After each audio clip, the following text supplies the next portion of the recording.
Sveiciens skatītājiem! Spēka spektrs atkal jūsu ekrānos, lai nemainīgi runātu par svarīgāko – par spēku, par attīstību un par gatavību. Mani sauc Jānis Pašeiko, ar mani nemainīgi kopā arī mans draugs un kolēģis Jānis Vanaks. Un šodien mums ir ļoti īpašs viesis Māris Resnis. Sveiks, Māri! Sveiki! Čau! Pirmkārt, jau ļoti liels prieks, ka atradi iespēju pievienoties mūsu sarunai. Un nevelkot laiku garumā, es uzreiz ķeršos klāt. Un tā kā viens no mūsu darbības virzieniem ir tieši šī gatavība, gatavības popularizēšana, pirmais jautājums par gatavību. Kad tu pēdējo reizi sajūties negatavs kaut kādai situācijai vai izaicinājumam? Tā, baigi labi. Es tagad domāju kaut ko tādu ekstrēmu vairāk, bet ir ikdienas situācija, kad tu zini, piemēram, adresi, kur tu esi iedomājies, un tad tu atbrauc, un tu nav. Un tu neesi gatavs vēl pusstunda, tev vajadzīgs līdz nokļūšanai, tā kā 10 minūtēs izdarīt to, kas, principā nav iespējams, un tad ir tā, kā, neesi gatavs. Nē, tu esi gatavs to darīt, bet tu saproti, ka tu neesi sagatavots, kā man tagad zvanīt, es kavē, to komunikāciju novirzīt, ka tu vienkārši esi pats norausi roku tur. Tajā brīdī to saprotot, uzreiz arī stresa līmenī uzkāp, kas nepalīdz galīgi. Tas galīgi nepalīdz, jo tu jau to realitāti nevar izmainīt, bet vairāk par to tu saproti, ka tā realitāte ir tāda, un tagad kā izrolēt situāciju. Tur es tā kā, kad ir prasījums, tas pēkšņums, jo manā darbā visu laiku ir, skaidrs, ka nav skaidrs, tā kā viss tas ir, kā saka, mieriņā, bet šajā situācijā tur tā, ko tagad darīt? Ko tagad tā kā atcelt, pārcelt, izdomāt tādu masku kaut kādu, tur, vispār godīgi, tur pasaka. Otrā pusē ir dažreiz, tur, mums bija sapulcs, labi, tad tur parasti iziet, bet, tas tā bija, man liekas, šajā gadā bija vienreiz. Parasti bieži nav, bet ir. Bet gadās, vai ne?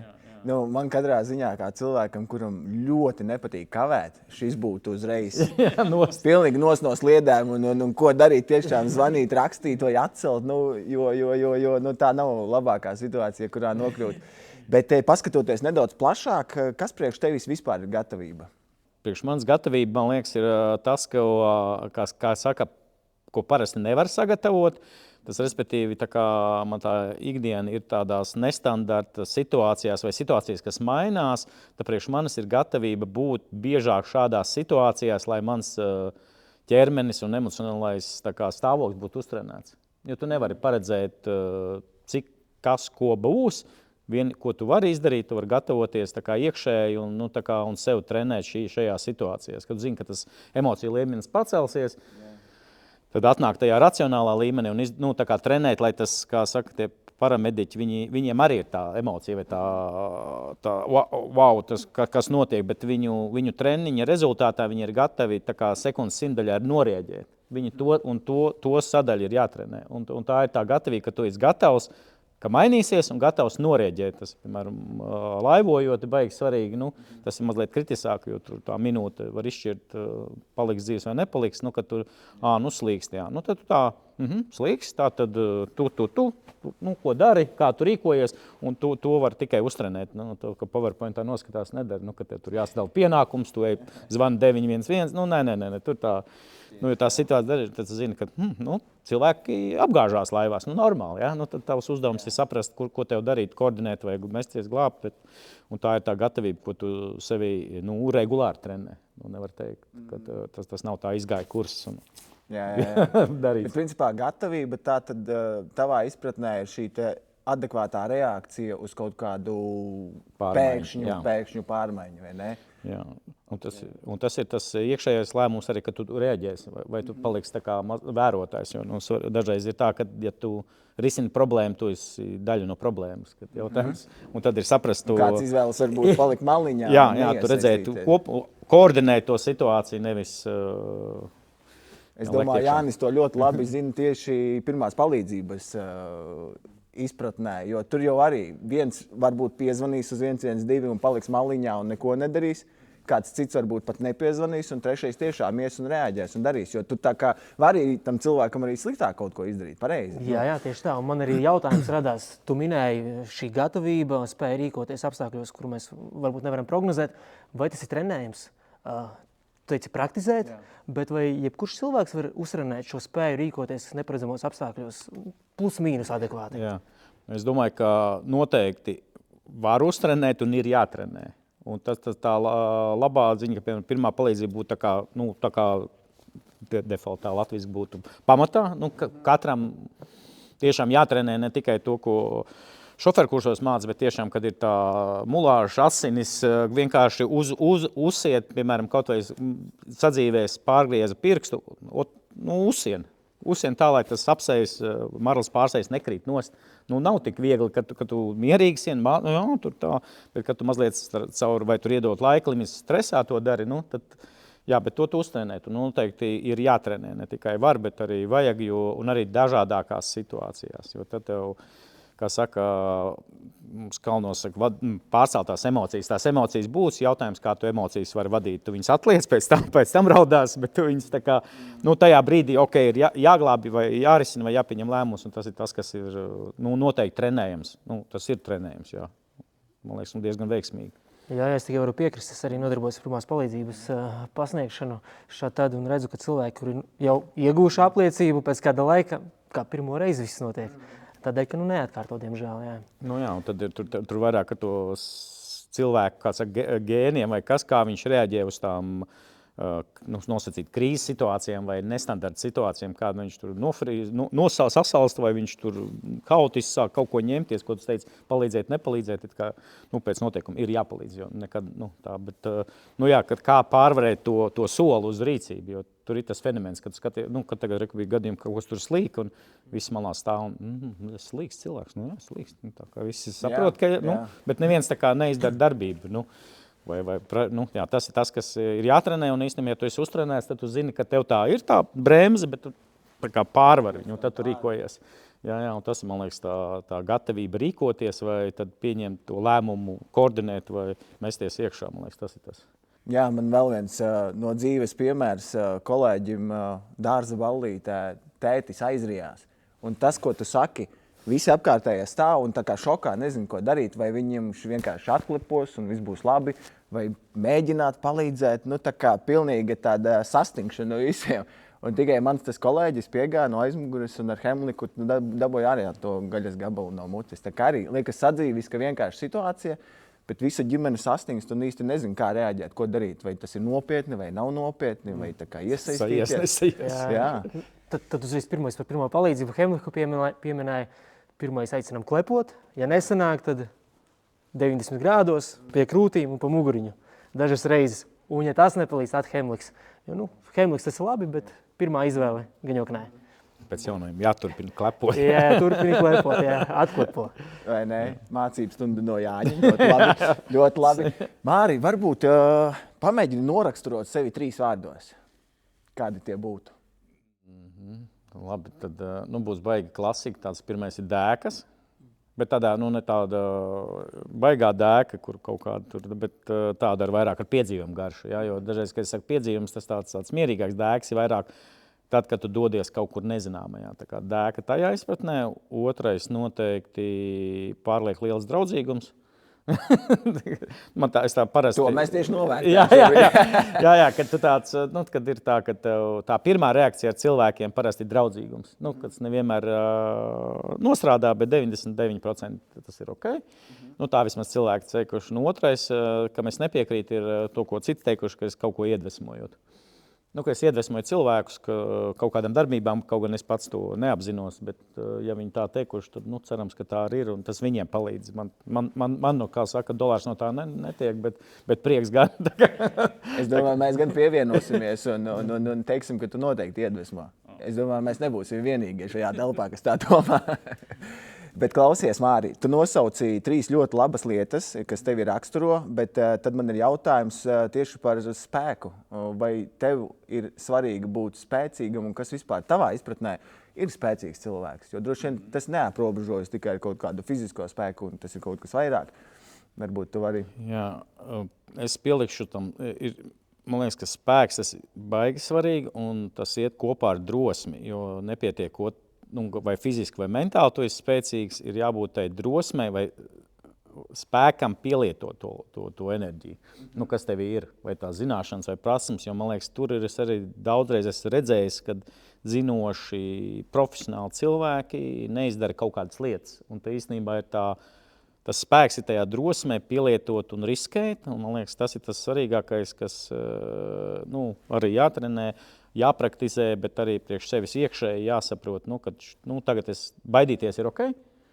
Tad, vai šis lēmums ir tik spēcīgs, ja, kad man tur vajag mazliet drosmes, un tad jau aizies. Bet tas pirmais solis tam spēkam ir drosme, lai tas spēks tiek pielietots. Un tad tam spēkam dažreiz nevajag būt ļoti lielam.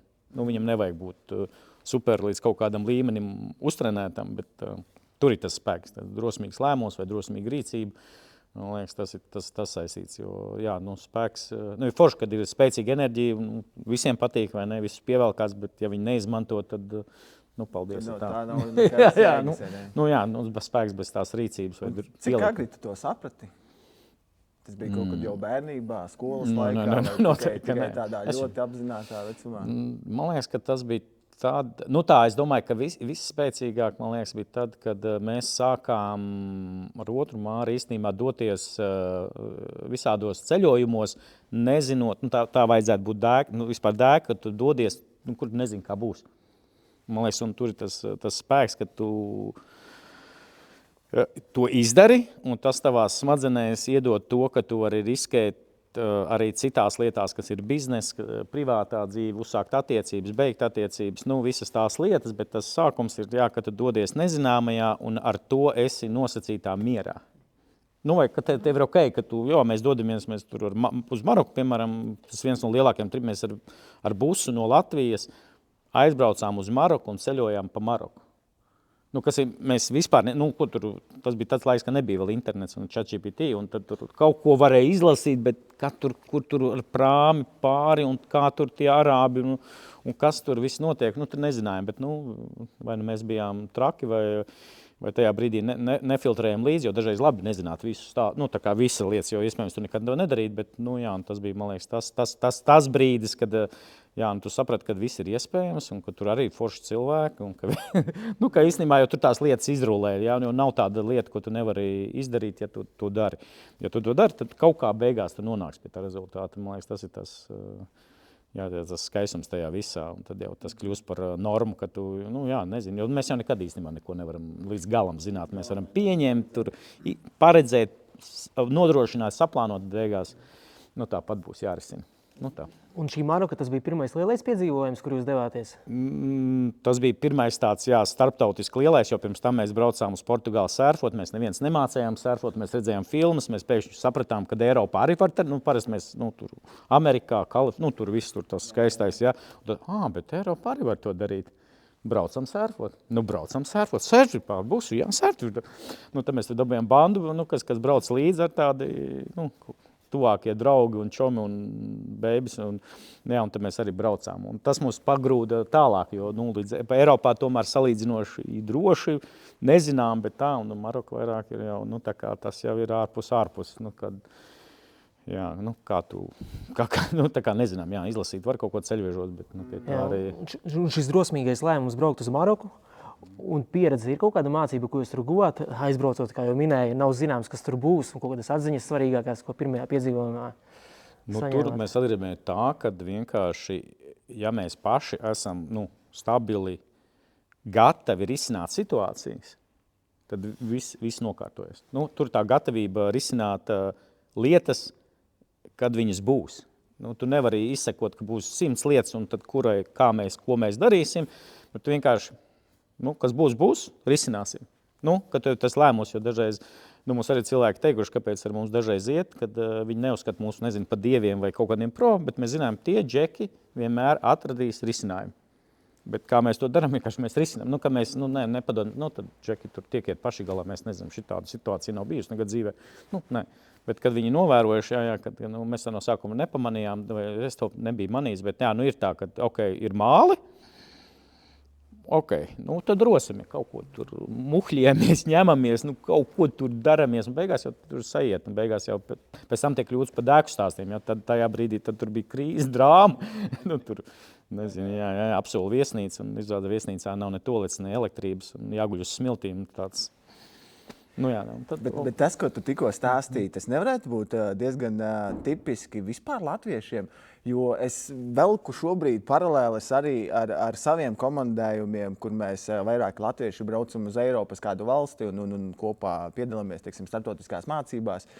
Un tas, ko ļoti daudzi ārzemnieki novērtē tieši mūsos, latviešos, mūsu komandā, ir tas, ka mēs tā kā tiekam ar visu galā.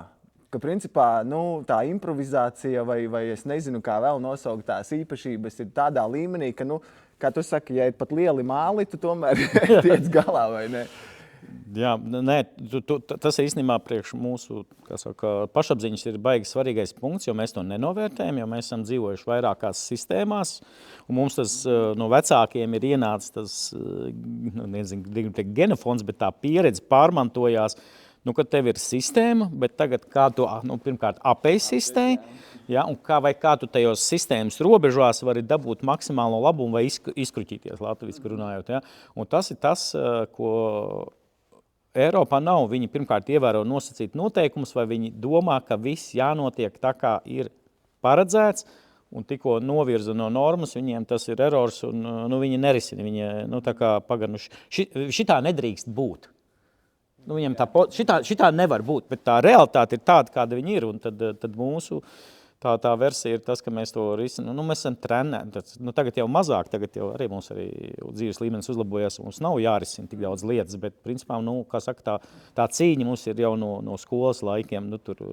Jo mums jau arī tur 16 gados jau cilvēki, jaunieši grib mācīties paši, grib atdalīties no ģimenes, tad viņiem reversā, viņi grib ģimenē palikt pēc iespējas ilgāk. Tad mums jau, mēs jau 16 vai 18 gados jau pašiem savus dzīvoklis, bezmaz vai divi darbi un vēl studijas. Un tas iemāca to, kā saka, grozīties un atrast labāko risinājumu. Protams, ne visiem, bet tas ir tā kā asinīs, un tas, ko vēl es esmu pamanījis īstenībā, tā nevar būt stereotips latviešu kultūrā, ka tomēr mēs arī, lai cik arī distancēti nebūtu viens no otru, mēs baigi palīdzam. Īstenībā mums tā sadarbība ir, un tajā sadarbībā ir kaut kāda, protams, mums vajag kaut kāda, ne tā ienaidnieka vai kaut kāda mērķi, vai kaut kāda, un tā mēs ļoti labi, sevišķi krīzes situācijās, mēs baigi kaut kā, mums ir tāda prasme, kaut kāda, nezinu, iedzimta vai iemācīt, ka mums jāsadarbojās, ka mums nav tā, jo viņiem paši pietiek, viņi pietiek, ka vienu, un tad viņiem tā prasmes sadarboties nav. Viņi lieliski runā, lieliski kaut kādas citas lietas dara, bet tā prasme, viņiem nebija varbūt vajadzības, tik ļoti kā mums. Jā, es tev pilnīgi piekrītu, es kā ugunsdzēsējs glābējs arī varu pat apgalvot, ka tiešām tādās krīzes situācijās cilvēki tiešām palīdz viens otram. Un ka viss nav tik slikti, kā mēs domājam, varbūt ikdienā un redzam sociālajos tīklos un tam līdzīgi, bet tiešām tad, kad notiek nelaime, cilvēki palīdz viens otram, kaimiņš kaimiņam, uzreiz ir silta tēja, sedziņas izguldīt, viss ir līmenī, tā kā tiešām nemaz nav viss tik slikti, kā mums tā ziemeļnieku poza, no sākuma mēs tur bet īstenībā mēs, tējiņu paņem pa siltu, sedziņu paņem. Tas man liekas tāds, jo man liekas, Rietumē Eiropa mazliet otrādi, kad viss sākumā draugi, bet kad reāli jāpalīdz, tad kaut kā nevienu vairs nav. Tad Gandrīz. Tas erors, un tagad man arī vairāk ar ziemeļniekiem patīk draudzēties, jo viņi parasti nerunā vai neizrāda to draudzību ļoti atklāti tā, bet ja tu esi iegūst to uzticību, tad es zinu, ka vienmēr palīdzēs vai izručīs. Super, Māri, mēs jau nedaudz sadzirdējām par pirmsākumiem, bet varbūt pats nedaudz sīkāk pastāsti, kā tu nonāci līdz šai savai profesionālajai darbībai, un varbūt kāpēc tev liekas, ka tas, ko tu dari, ir svarīgi? Vai kāpēc tas ir svarīgi tev, tas, ko tu dari? Īsā versija tāda, kad man patīk tā kā piedzīvojumi. Otrā lieta man patīk. Dēkas, piedzīvojums tas tāds plānots. Dēka tāda, aizbēvēs šeit atnāks tāpēc jau galvenais motivators ir piekrist jauna pieredze un to, un tas saistās to, kad es esmu sapratis, ka man baigi šogad tieši teiciens ir cilvēku jaudas, kad cilvēki pārstāja mācīties, tāpēc, ka viņi kļūst veci, Nē, tā nav taisnība. Viņi kļūst veci, tāpēc, ka viņi pārstāja mācīties. Ko nozīmē mācīties? Viņi mēģina apgūst jaunas, tas nenozīmē universitātes grāmatas, nozīmē no daudz cilvēkiem, no situācijām, no stāstiem. Un ja tu pēkšņi pārtrauc mācīties, tad tev, principā mirsti. Un man ir tā filozofija par to mācīšanos, ka, jā, ka esmu gatavs mācīties, atstāt to, jo tu pieredzējies kļūst, jā, tas par to adresi, jā, es jau zinu, ka tur ir. Kad ir tas relearnings angliski, vai tu atmācies lietas, kas vairs nestrādā vai kuras nav aktuālas šobrīd, ka tās nestrādā vairāk, un tev ir kaut kas jāizmet, lai kaut ko iegūtu. Un, tas ir man tā dzīves filozofija, kad es visu laiku esmu tā kā izsalcis pēc jaunām lietām, kaut ko iemācīties, tagad AI strādā, nestrādā, vajag, nevajag, ok, pamēģināsim, paskatīsimies, vai kaut kādu tur jaunas tehnoloģijas, pamēģinām, un tas ne tikai tehnoloģija, bet arī cilvēkiem, ja, tur agrāk bija tāda autoritīva līderība, tagad līderība from behind, kā tā viņi strādā vai nestrādā, tas nenozīmē, ka 100% vienmēr nostrādā, bet vismaz tu mēģini saprast, bet varbūt jāpamēģina, varbūt nostrādā, varbūt, un ko es varu iemācīties, un tas ir tas virzītājs spēks, kas mani vienmēr virzīs. Un tas arī aizvirzīja man tajā piedzīvuma dēku virzienā, jo tas, kā saka, Latvijā piedzīvojuma biznesa, organizēt šāds pasaules, nav miljonāru biznesa. Es zinu, ka es nekad nenopelnīšu jahtu. Varbūt, jā. Bet tas ir tā kā, ja tu Excel ieliec, nē.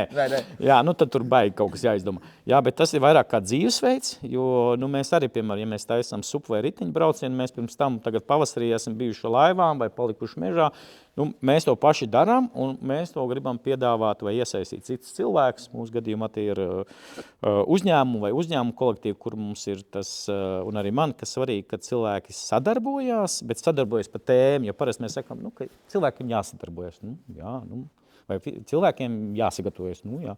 Kāpēc? Priekš kam? Kur ir tas galamērķis? Un tad vienmēr, kad sadarbojas ar jēgu vai kaut kādas, mēs dzīves kvalitāti uzlabojam, vai attiecības, vai biznesu, tās lietas. Un tas ir tas, kas te virza.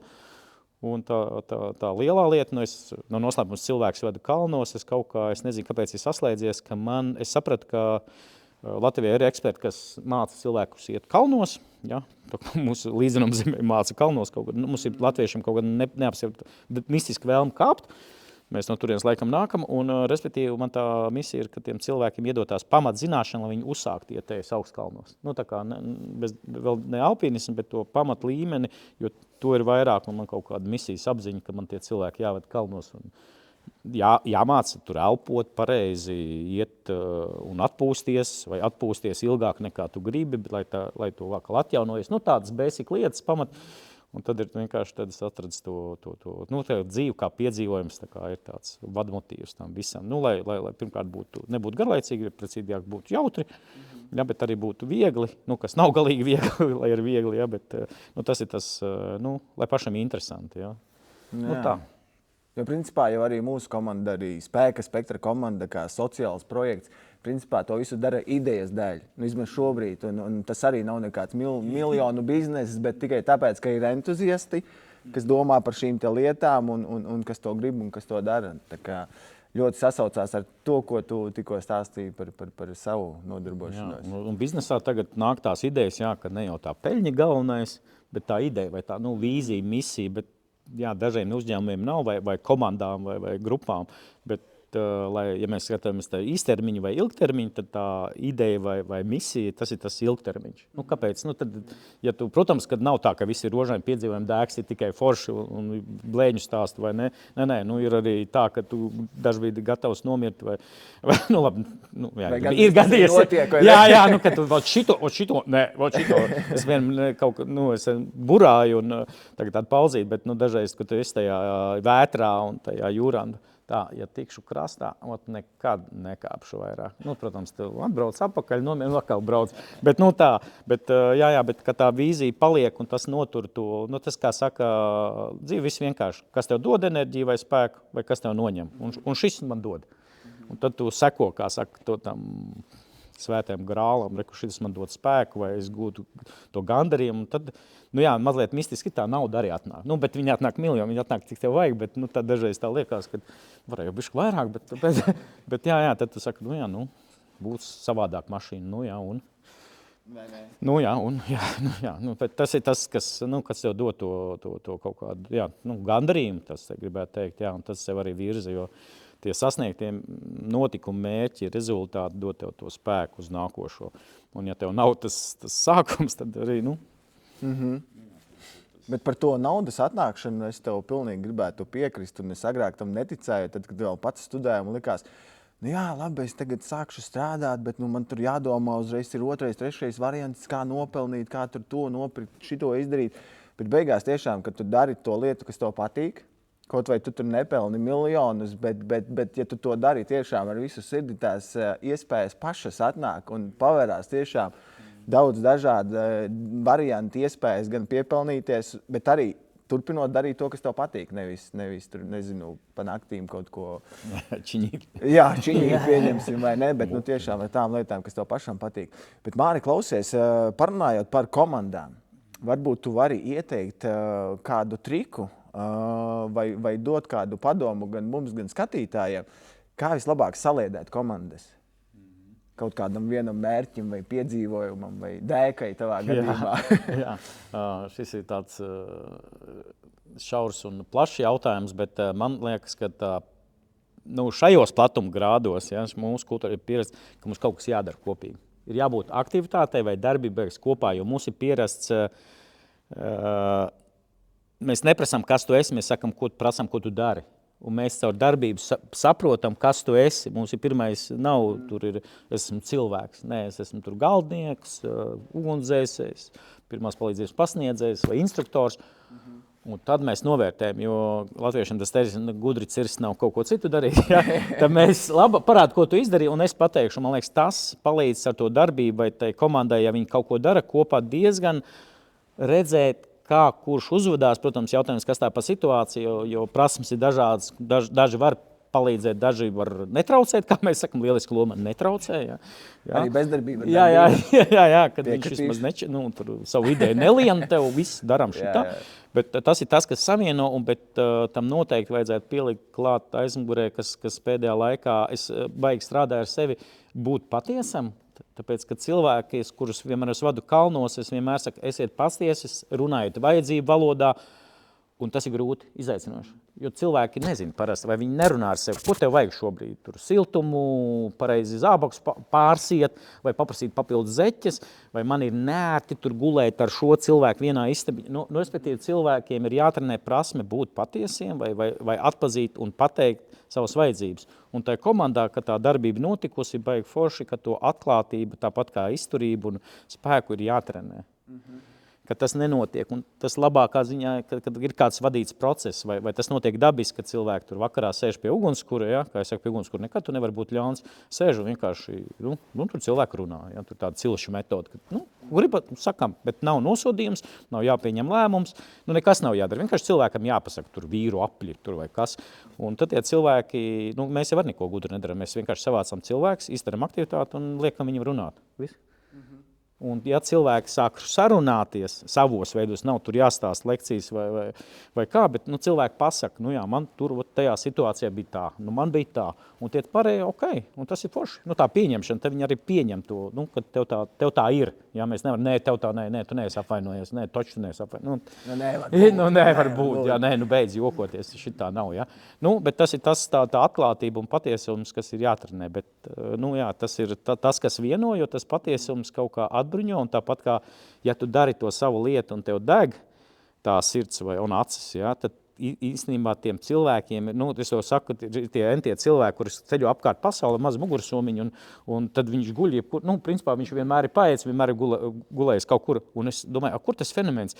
Bet es tā domāju, ja man arī tādu cilvēku satiktu, es būtu laimīgs viņam palīdzēt. Es viņam palīdzēju, jums ir normāls tur tā virziens vai kustība, ko jums vajag? Es palīdzēšu, un cilvēki, tāpēc, ka jūs to darat tā kā patiesi, ar enerģiju, un man ir prieks būt tajā iekšā. Un tas ir tā palīdzība, un kāpēc ir tā, tām komandām arī, ja tā lieta ir svarīga, Un kādam nozīmīgi, varbūt viņam pašam tā īsti nav tā ticība, bet viņš redz, ka tur deg tas ugunskurs, un viņš arī gatavs viņu sekot un sildīties un palīdzēt. Man liekas, tas vieno to komandu visciešāk. Es ļoti metaforiski izstāstīju, protams, realitātē tas ir laivbrauciens, tur tā, vai tur nezinu, talka vai kas, bet cilvēkiem ir tendence palīdzēt. Mēs esam sociāli dzīvnieki un mēs gribam būt kopā, arī vienpaši grib, kaut kādā brīdī, tā kā arī pie tā uguns, kur apsēsies, viņš nerunās, viņš apsēd, bet viņš būs kopā, jo tad, kad tu dalies ar lietām, kas tev ir iekšā, tad kaut kā jūs kļūstat tuvāki. Tas tuvākums pēc tam rezultējās kaut kādā, kad tu uzticībā un uzticībā arī krīzes situācijās, ja tur kāds filmās saka, dod roku vai ne, vai dod to, viņš pados to roku, ja viņš ticēs, ka tu viņu izvilks, ne viņš pats mēģinās noturēties un pie laivas slīkstoši un aiziet bojā. Tā kā tas tāds. Tā. Bet ja tu tomēr pamani, ir komandā kāds, kas rada problēmas. Ir kaut kāds triks, es gribētu jautāt, kā saprast, investēt tajā cilvēkā laiku vai kur ir tā robeža, ka labāk atmest ar roku un nē, te nebūs. Tur tas ir dziļāks process jāsaprot, bet man patīk tā metafora. Ja tu tikko novākt ābolu grozā ieliec puspūšu ābolu, tad kas notiek? Viņš sapūst. Un tad ir jautājums, vai tas, es negribu teikt, ka visi cilvēki, kas, tie saucam, parasti ir risku paredzētāji vai it kā viņi visi uzskata, ka viņi ir depresīvi un kritiski un tā, bet varbūt viņi ir komandai vajadzīgi, kuri redz tos bīstamību ātrāk. Un tad jāsaprot, ko tas cilvēks tīri personiski, viņš tur grib ieņemt kādu lomu, pozīciju vai labumu dabūt, bet varbūt viņš tieši otrādi grib to labāko, jo dažreiz komandās ir fenomenāls, ka cilvēks strīdās nevis, ka kaut kas nepatīk vai slikts, bet tieši, ka viņi grib būt labāk, lai komandai būtu labāk, efektīvāk to, un tāpēc viņi tur savs, un tad tešās no labāk uz vēl labāk risinājumu, un tad tur nevar novienoties beigās, visi apvainojušies un slikts komandas darbs. Bet tur ir diezgan... tāpēc ir tā atklātība, tad pasaka, ko tu īsti gribi. Tu gribi, lai tevi uzklausa, tu gribi, lai tavs idejas ņem vērā, jo parasti, piemēram, komandas darbā ir tāds, mēs tev dzirdējām, ja? Bet mēs darīsim šitā. Un tam cilvēkam svarīgi, ka viņš ir tikai pateicis, ka viņam ir variants. Ok, bet viņam ir ok, bet tu varēsi tā kā strādāt tālāk, ja mēs darīsim savādāk. Jā, es tikai gribēju pateikt. Viņu uzklausa. Jā, ka viņu uzklausa, īstenībā viņu, jo tur skatāmies dzimumus, jo džekiem, piemēram, vīriem svarīgi, lai viņus respektē, un ja viņus neuzklausa, viņus nerespektē. Viņi domā, ka viņus nerespektē, un viņš cīnās vai taisa māls, tāpēc, lai viņš pierādītu savu pozīciju, lai respekts, jā. Sievietēm vairāk uz to mīlestību, tā kā uz rūpēm un atbalstu, ja, tad džekiem, viņam tas varbūt nav svarīgi, jūs man respektē vai nerespektē. Un tad ir jautājums, vai tu arī tad komandu respektē. Tad tur tā sadaļa. Bet atgriežamies pie ugunskura sarunas un atklātības. Tāds psiholoģisks darbs. Jā. Tā saka, mēs tur mēģinām no tā, tur ir speciālisti, mēs negribam to sevi tā saukt, bet, principā, mēs izmantojam metodas, vai mēs sakam, mēs praktiķi. Mēs tā kā praktiski tur. Mūsu uzdevums ir ievērot šīs lietas un tad paprasīt, kas jums tur īsti ir, ko šis cilvēks grib vai kā jūs tiekat, jo no tās grupas dinamikas vienmēr, ja ir 10, piemēram, cilvēki, viens būs pretestība. Jautājums, kā komanda tiek galā ar šo pretestību.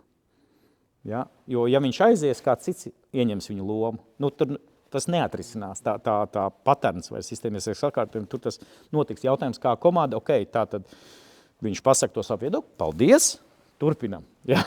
Kad nevis tā, ka devai ej ārā, un tad jūs kādu 7. cilvēku jau atlaiduši esat komandā.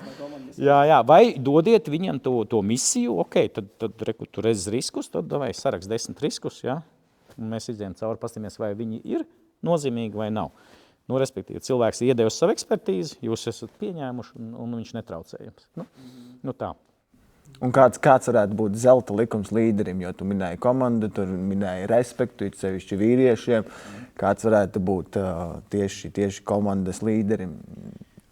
To, ko pēdējā laikā es esmu pamanījis, ka īstenībā par līderi grūti kļūt vai palikt ir baigi izaicinoši, tāpēc, ka no līderi tiek sagaidīts, kad viņš zina, kur iet.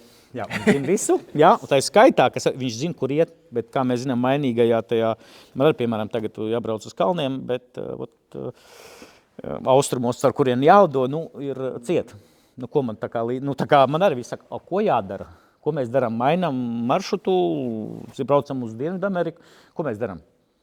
Ja godīgi, es nezinu. Nu, man likās, ka pēc nedēļas tur beigsies. Nu, tā kā mēs tikai aprīlī lidojam, tā kā vajadzētu. Man šķiet, ka jā, viss kārtībā maucam tālāk. Nu, kad mēs aizbrauksim caur citām valstīm tam līdzīgi, bet jā, un tev ir jābūt, kā saka, tai vīzijai vai idejai, vai vismaz tev ir viņiem jānodod, jo ir cilvēki, piemēram, kas ir vadītāji, ka viņi ir vairāk atbalstoši, nu viņam nav tur tā stingā pārliecība, ka tur mēs gribam nonākt. Viņš zina, apmēram fūzīgols saucās, nu mēs zinām, ka mēs iesim tur vai darīsim to, kas mums ir, nu mēs darīsim to, kas mums patiks tajā brīdī. Nu, kas nav mērķis, bet viņš zina, ka šitāds princips mums ir. Un viņš pie tā turās un palīdz tai komandai teikt, nu šitā būs, nu viņš ir atklāts. Un tiem cilvēkiem, kam vajag to vīziju iedot, viņš arī iedod. Nu, kas ir saskaņā tur ar kaut ko, bet viņam pašam, mums ir forši tāpatās, priekš kā mums tā vīzija vajadzīga. Nu, vai tie mērķis, 20% ieņēmumu, nu, kāpēc ne 30, kāpēc ne 5? Nu, nezinu, nu, tāpēc, ka tā rakstīts grāmatā. Nu, bet ir cilvēki, kam vajadzīgi tie konkrētība, tad viņš ir tas zelta likums, ka viņš atpazīst, ko kuram vajag, un viņš viņam Spēj iedod. pielāgoties varbūt savā ziņā, vai ne? Jā, tas ir pielāgošanās un arī tā smalkā ieklausīšanās, jo visus sviestu nevajag klausīties. Nu, tur nojūksies, tur tās 1-pret-1 saruna. Dažreiz šī iedomājas, ja viņš katru darbinieku tagad vai komandas biedrs pauzklausīs, nu, viņš nošausies vienkārši, tāpēc, ka pietrūks laika tai vadībai. Bet tur ir jāatrod tā selektīvā ieklausīšanās, nu, ko viņi ar to, ja viņš kaut ko saka, ko tad viņš īsti grib pateikt, kas ir tas, kas viņam vajadzīgs. Nu, jau tāpat kā pārgājienēs vai kur cilvēki, piemēram, prasa, cik vēl ilgi iesim? Viņam Mēs esam jau galā. Jā, bet īstenībā viņam neinteresē, cik jūs ilgi iesiet, viņam vajag uz mežu ieiet, tā kā apstāties uz to pauzi. Bet viņš tev prasa, cik ilgi iesim. Nu, tu saki pusstundu. Nu, labi. Tas bija īstais jautājums? Jā, viss kārtībā. Tu saproti, ka ja jautājums radās, tā tad ir kaut kāda vajadzība, ko, nu, Bet tāda paša tipa jautājums varētu rasties varbūt arī komandas dalībniekiem, kuri tā kā testē to līderi, ne? Jā. Ar šādiem it kā sadzīviskiem jautājumiem, lai pārbaudītu, vai tiešām līderis zina, kur viņš iet, un ir pārliecināts par kaut kādiem šiem te laikiem un pārējām šīm lietām. Tādai drošības sajūtai varbūt. Gan iekšējai drošībai, jo tam cilvēkam ir svarīgs saprast, ka tas, kas ir vadošais, viņš zina, ko dara. Viņam vajag to drošību. Īstenībā viņš jūtās šausmīgi nedroši, un tāpēc viņš jautā tos jautājumus. Tā ir kā tie testē, vai tu tā kā tiks galā ar mani. Nu, un no tā viņš, ja viņš tā kā atbild tur, tā kā caur joku vai pasaka, es atbildēšu vēlāk, kad tā saucās tās robežas novilkšana. Kad, šitas džeks vai meitene, viņi zina, ko dara, kur viņi novilka robežu. Jautājumi būs pēc tam, kad es izstāstīšu instrukciju. Labi. Ok, sapratu, viss kārtībā. Tā kā tu esi novilcis to robežu, un tas ir tās robežas vienmēr tiek testētas, bet ne tajā sliktajā ziņā, ka viņi labi, cik tālu es te varu ietekmēt vai nevaru. Tas ir tas manevrs, bet līderiem nav būt viegli.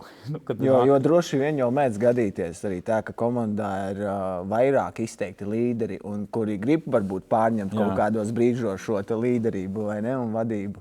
Jā, un tur ir tā, ka kad es augu, tad tā gluži nebija tā ideja, bet šobrīd tā līderības ideja tajā brīdī, kad komandā cilvēkam ir kompetence, kuru var pielietot komandas labā, viņš uzņemās šo līderību. Un tas ir tas ideālais gadījums. Māla sākās tur, kad viņam ir tās zināšanas, prasmes, kompetences, bet viņš nemāk, viņš dara, un viņš nemāk to tā kā nodot pārējiem. Vispārējais stāv skatās, kā džeks sienu mezglus. Nē, viņš ir kruts, jā, bet mums tā kā, jā. Tā kā laiks. Un tad viņiem tad ir jautājums, kā to līderību var padot visiem, iedot to basiku, kad, jo parasti tie līderi grib izdarīt, viņi māka, viņi ir profesionāli, bet viņi nemāka runāt ar cilvēkiem. Un tas ir dažreiz tas interesantais, ka tev jābūt gan tā tehniskā kompetence, gan ar tā cilvēku prasme, kad tu viņus māki vadīt. Bet to var uztrenēt, šo spēju vadīt citus cilvēkus? Es gribētu teikt, ka var uztrenēt tās algoritmu, kas ir. Kad tu zini, ka tev tas vārds jādod katram, tu tīri fiziski var izdarīt, bet tur jābūt tam arī, tā kā mazliet arī dabiskai sajūtai, kas jāuztrenē vai sapratnē, kā to komandu strādāt vai to komandas jūtību. Ja? Vai tieši otrā pateikt, kad man ir autoritīvs stils džeki, es tā vadu, Jā, ja kaut kas nepatīk, sakat, bet baigi nepalīdzēs. Viss. Bet tad vismaz ir skaidrība, kas ir tam līderim jādara, kad ir skaidrība, mēs spēlējam pēc šādiem noteikumiem, vai mūsu iekšējā komandas attiecības ir šādas. Nu, tad redzam, tad tas līderis redz, ka pusi komandas aiziet, tad varbūt kaut kas nav riktīgi. Jā, kaut kas sevī jāmaina, bet noteikti, ka viņu var uztrenēt, caur situācijām, jo tur ir ļoti interesanti, ka, piemēram, ir komandas, piemēram, militārismā vai valsts struktūrā, kur svarīgs mērķis rezultāts, un ir komandas, kur vairāk vajadzīgs ir tās attiecības, atbalsts, tur sarunas, jā. Tāds process orientēts, ka tur nav skaidrs, galvenais, lai mums ir forši, mums tā patējam, un tas ir ļoti interesanti, kā kuras komandas sasniedz vairāk virsotnes, vai tās, kuras ir ļoti mērķtiecīgas, tur mērķi orientēts, vai tās, kurās attiecības, pētījumi rāda vairāk, kad tie, kam labas attiecības, tie tā kā vairāk uz procesu orientēti, viņi tā kā labāk sasniedz vai vairāk sasniedz, tāpēc, kā saka, tās lietas, kas ir, tā kā ne tev egoistiski, bet vairāk tu community labā vai citu labā, ka tās ir spēcīgākas un ilgāk noturīgas. Ka mums visiem jāuzkāp, mēs ejam, mēs atbalstām viens otru, ka tas strādā tajā motivēšanas sistēmā cilvēkiem labāk. Kā es teicu, sociāli dzīvnieki, un tad tā sadarbība mums dod to papildus spēku, ka mēs, gribam Latvijas karogu uznest, tad tas ir vairāk spēks nekā es gribu sasniegt 6000 metrus augstumu un tur, uztaisīt bildi. Tas ir vājāks nekā tad, ja kaut kāda lielāka misija vai lielāks uzdevums iet, tas dod to grūdienu tā kā papildus tam personiskajām mērķim. Māri, vai tu vari padalīties ar kādu no daudzajiem droši vien dēkaiņu stāstiem, kurā varbūt tev bija visskarbākie apstākļi? Varbūt pirmais, kas nāk prātā. Es saprotu, es tagad domāju, ka kādas sūnas izstāstīt. Laika mums arī ir daudz. Nē, man liekas, ka visjautrākais ir tad, kad satiekās, mums arī organizācijā, mēs paši sev taisām piedzīvojums dēkas, jo mūsu princips ir, mēs nekad nedodam cilvēkam to, ko mēs paši neesam piedzīvojuši, izdarījuši. Bet tas ir mazliet interesanti, tāpēc, ka tur visi ir instruktori un līderi, tā kā vadītāji, un tad ir tā lēmuma pieņemšana ir pilnīgi citādāka starp tiem daudziem līderiem, kā ja ir viens līderis un pārējie ir tā kā atbalstoši vai seko. Un tad mēs, respektīvi Albānija, virsotne, kur mēs komandas sadalījām speciāli, tie, kas negribēja, tie palika vieglajā maršrutā, un mēs kaut kādu laikam bijām 3 vai 4. 3 džeki aizgājām, tā kā kalnos. Un Albānijā nav baigi augstie kalni, tā salīdzinoši 2,5, 3 maksimums. Un mēs jau bijām augšā korē un sākās migla un nokļūdījāmies pa 10 metriem. Tur bija garš stāsts, kā tie lēmumi tika pieņemti, jo tajā kartē elektroniskajā tur, tas bultiņa nebija tajā pusē, kur vajadzēja, respektīvi mēs. Un kā rezultātā, ja kalnos tu aizēji pa vienu pusi korei, tad tu esi vienā ielē un otrā, un mēs aizgājām, protams, tur, kur nevajadzēja. Kā rezultātā 6 stundu pārgājiens kļuva par 16 stundu pārgājienu, protams, ka mēs kā īsti instruktori nebijām paņēmuši lukturis līdzi, respektīvi mums gandrīz nekas nebija, jo bija taču, kas tur 4-6 stundas, tur ūdens mazliet snikerdi un pa lielam ciet pacani, ko tu mēs tur, kā rezultātā mēs dabujām šķērsot morēnas, un, ka tev līdz ceļgalam ir, tu esi akmentiņos tādos, ka tu tā slīdi un tā kā kāp, un tad tu tā domā, cik man tā botas izturēs, jo tu negribi iet pēc tam kaut kādas 10 kilometrus vienkārši uz atlibušu zolēm. Un tu zini, ka tad ir tas brīdis, tāds kriterijs, ka šitas ir pa īstam. Kad tev atnāc pie tās smadzenes, šitas reality ir pa īstam, kad šis ir. Kad komanda visu apklust, un tad jūs 2 stundas klusējat, tas saprotiet, ka toči pa īstam. Un mēs tā kā nogājām to vienu nogāzi, un atpakaļ ka mēs jau nogājām lejā, kas ir zaudējām augstumu, kas principā nevajadzēja tā notikt, jo gudri saglabāt augstumu. Mēs atpakaļ kāpām pa strautu, kurš bija izžuvis, un galvenais vēl kāpām lejā, un ir jau tumsa. Mums laikam vienam bija kaut kāds tur pusmirs lukturīts, un mēs kāpjam lejā, un tā kā pa upi, kalnu upi kāp lejā, bet nav ūdens, bet tie akmeņi, tur ir diezgan liela pakāpiena, tur met tos akmeņus, domā, tur ir metrs vai 2 metri, tad tur, ja godīgi nezinu, un tad vēl beigās tur nedrīkst jau stāstīt, mēs laikam sanāca klasiskais, ka mēs piegājam kaut kādu ledāja mēli, principā sniega tāda lauks, un mēs saprotam, ka viņš nav sevišķi drošs, bet viens variants, ka vēl 6 kilometri vai te pa kilometru. Tad vienkārši pa nakti, pa kaut kādu ledus smēli, mēs gājām pāri sniegu.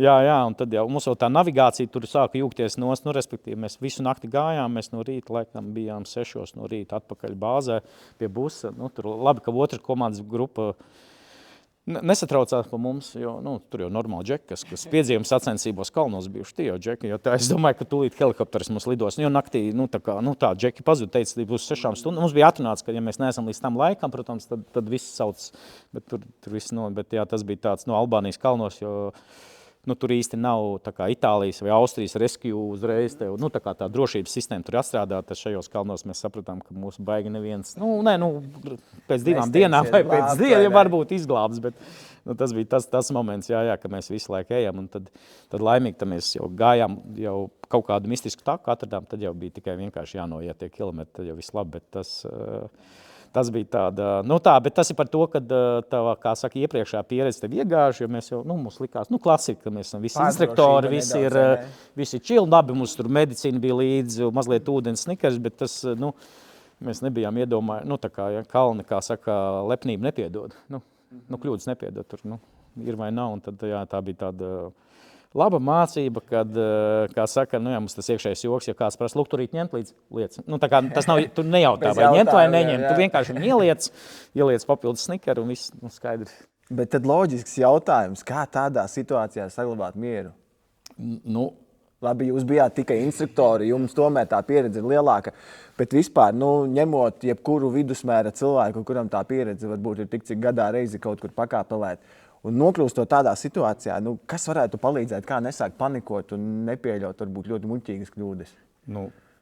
Pirmais praktiskais, tā kā pirmā palīdzība ir vienkārši elpot. Jo cilvēku smadzenes nepieļauj, ka tu kaut ko nedari. Tu vai satraucies, vai tev uzmanību novērst kaut kur citur. Un man ir paziņas draugi, kuri ar to elpošanu vairāk nodarbojas, bet principā iemācīties tajās stresa situācijās elpot, jo, ja cilvēks elpo, viņam skābeklis pienāk pie smadzenes, un viņš ir spējīgs domāt.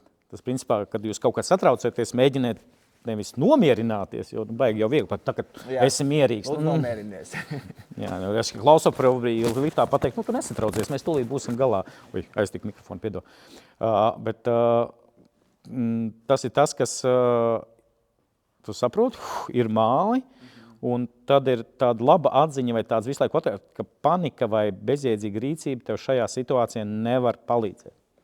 Jo tu satrauksies vai klieks, kā parasti gribās, kurš navigators, kurš veda mūs, vai kāpēc mēs esam šajā situācijā, vai vēl sliktāk, ko es esmu dzīvē tādu izdarījis, ka man šitas sūja ir jādara.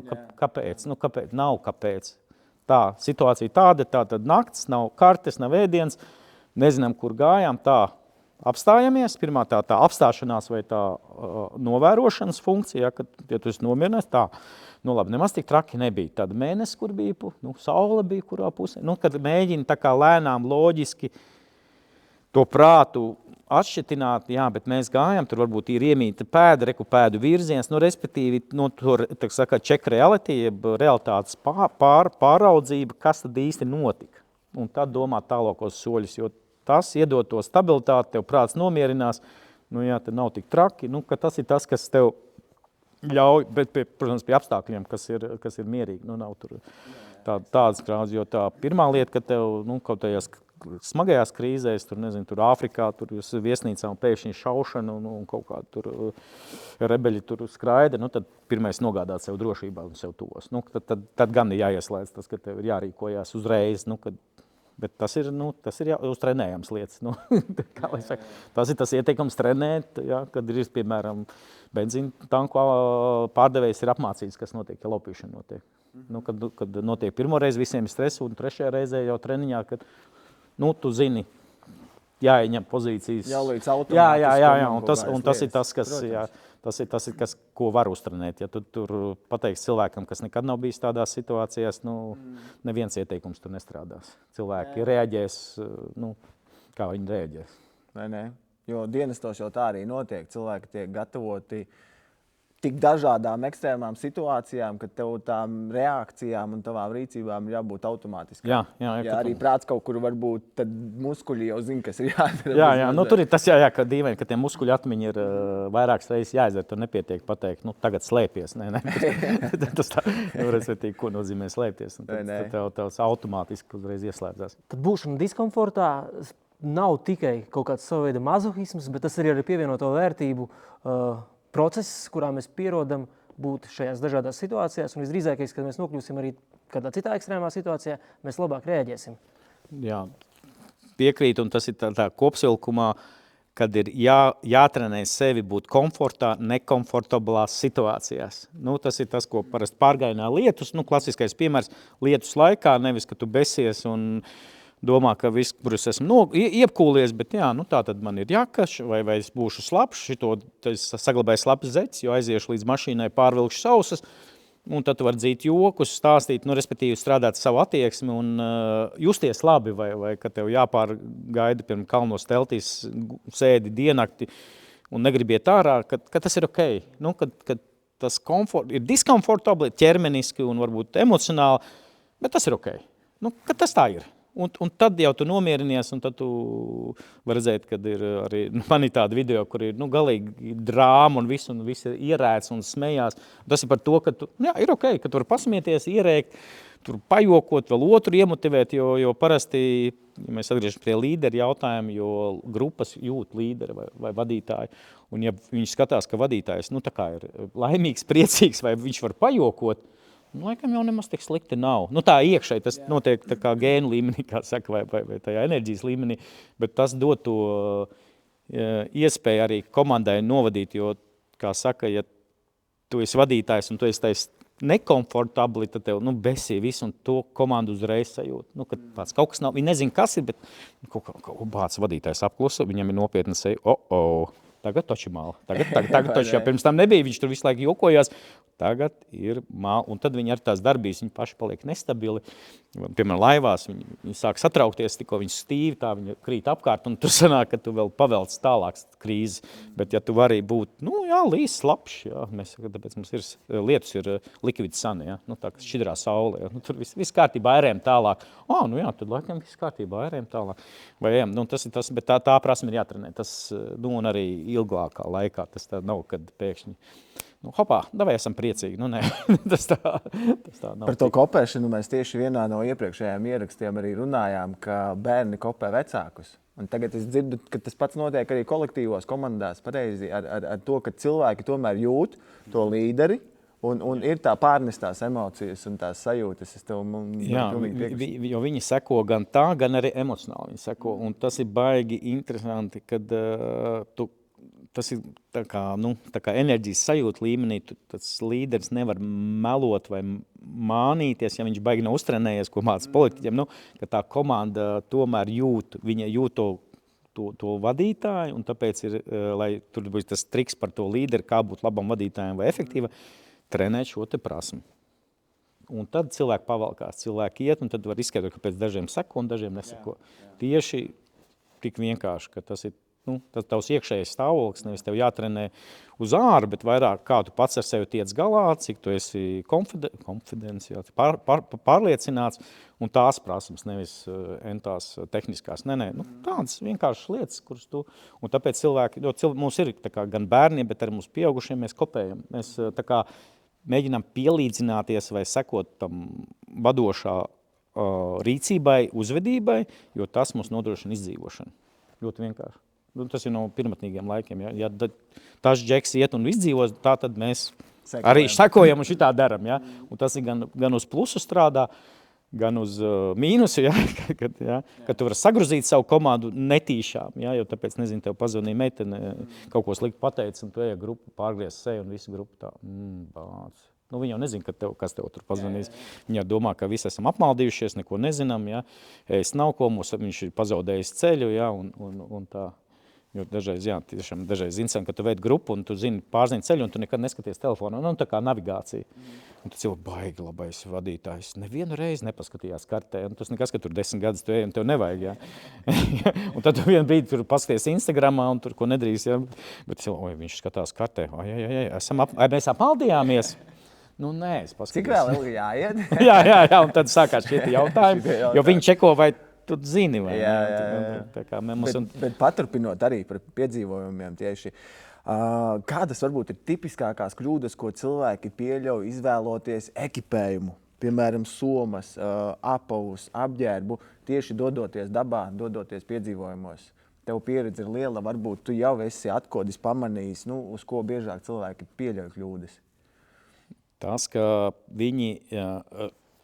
Piemēram, ja tādā nopietnā pārgājienā viņi tā kā nedara to pakāpenisko procesu, ka, es vispār, tā kā ieteikums par inventāru un ekipējumu ir baigi individuāli, bet ja tu tā atbildēsi cilvēku, tā kā viņš nesaprot, ko viņš runā, pagad, tu saki, kura firma tad labāk ir. Bet ir tā lieta, ka tu vari pastīties tos ieteikumus, bet tad tev jāizdara tas pirmais solis un kaut kas tā kā snowboardā. Tu paņem, kad tu nopērci pirmo dēli, tad tu saproti, kādus dēlus tev vajag. Ka otrais, trešais būs īstais, tāpat ar ekipējumu. Te viņš ir jātestē priekš tevis, jo ir cilvēki, kas svīst ļoti, tad viņiem tā kā sasvīst viņi sals, vai cilvēki tieši otrādi, viņiem nesalst, viņš es tā skaitā, ka līdz oktobrim, novembrim staigājuši šortos un nesaprot, ko jūs tēlojat, mīkstie, nav augsti, tas redziet, nav. Bet tas ir, tikai tā, un ir arī cilvēki, kas uzreiz jau +10 jau viņiem salst, un viņiem vajag dūnu jaku, un tam līdzīgi. Līdz ar to tā pirmā lieta ir caur mēģinājumu metodi, jūs atrodat tās zeķes, tās bikses, tos zābaks, kas jums strādā. Tas ir tās pamatprincips. Un tad jau tālāk var iet, kas tas pa materiālu, ko viņš dod, kāda specifika, lasīt blogus, skatīties ietekmeļus influencerus, skatīties, ko viņš runā, bet tas interesantākais, kad vislabāk nostrādā, kad es, piemēram, arī skatos tos kāpējus vai kas ir buškraftists, kas skatos tā, viņš tā, bet ko viņš velk, kas viņam mugurā? Nevis, ko viņš reklamē vai ko viņš tā, bet ko viņš velk? Un no tā tu vari secināt, cik tas ir, ilgspējīgi vai ko, jo jāstāsta, kurā vietā vēl, jo mēs skatāmies tur kalnos, īstenībā dažreiz tas nestrādā Latvijas džungļos, jo mums ir zari, egles, kārklī, vēl pavasarī, rudenī iet, tur viss durās. Ja te vajag tādu taigas tipa, kaut kādu tādu, un ja tu augstkalnos, varbūt tas smagais apģērbs nedara, jāvēl kaut kāds, negribu saukt firmu, bet, respektīvi, jo tur nav zaru. Tu vari būt dūnu jakā, kuru nevar uzplēst. Tas ir tas, kas tev jāsaprot, tā vajadzība, jo dažreiz tie foršie pārdevēji veikalā, viņi prasa, kur tu dosies, ja tu tāds, kāda tev daļa, kur es iešu. Viņš vienkārši jautā, lai saprast, ko tev ieteikt. Tas kā laika apstākļus, vai mums šodien līst, kur jūs esat, kur, es nezinu, varbūt līst, varbūt nelīst. Tas ir tas, ka tev jāizvērtē, un tas ilgspējīgums, bet, cilvēki nevar, viņi grib to klasiski mums arī iet kalnos, ar šitām zeķēm man būs silti. Man silti, jā, ko es varu pateikt? Jā, es varu vienīgi ieteikt, šīs ir labas, šīs kalpo ilgi, pārbaudītas, nezinu, kā tev būs, jā, jo tur ir daudz specifika, bet principā tomēr atgriežamies, kad labāk ir brenda, tā kā, zināmas firmas, jo no-name 50/50 var nostrādāt, vai ne, bet labāk tomēr, ja tu domā drošāk un ilgspējīgāk, tad tu paskaties, jo piemēram, militārais apģērbs vairāk domāts, lai tur uz berzi, uz nodrāšanu, viss tas uz izturīgumu, bet varbūt pieklibo kaut kādu tur piegriezni, ka tev kaut kur nebež vai tā, ērtums un tā. Savukārt uz otru pusi, kad ir tie kalna apģērbs, viņš ir ļoti dārgs, un tad viņš ir izturīgs vai vidēji, tad viņš ir vairāk tai funkcijā, lai sildītu, lai saglabātu tevī siltumu vai izvadītu to mitrumu, respektīvi tur funkcijas ļoti specifiski. Līdz ar to tur vajag mazliet iedziļināties tajā jautājumā, jo tāda universāla apģērba, es teiktu, baigi nav. Dūna jaka, bet tad atkal, vai dabiskā dūna vai tāda dūna, tehniskā, jo tagad tie materiāli un viss tās lietas iet baigi uz priekšu. Labāk paprasīt speciāli.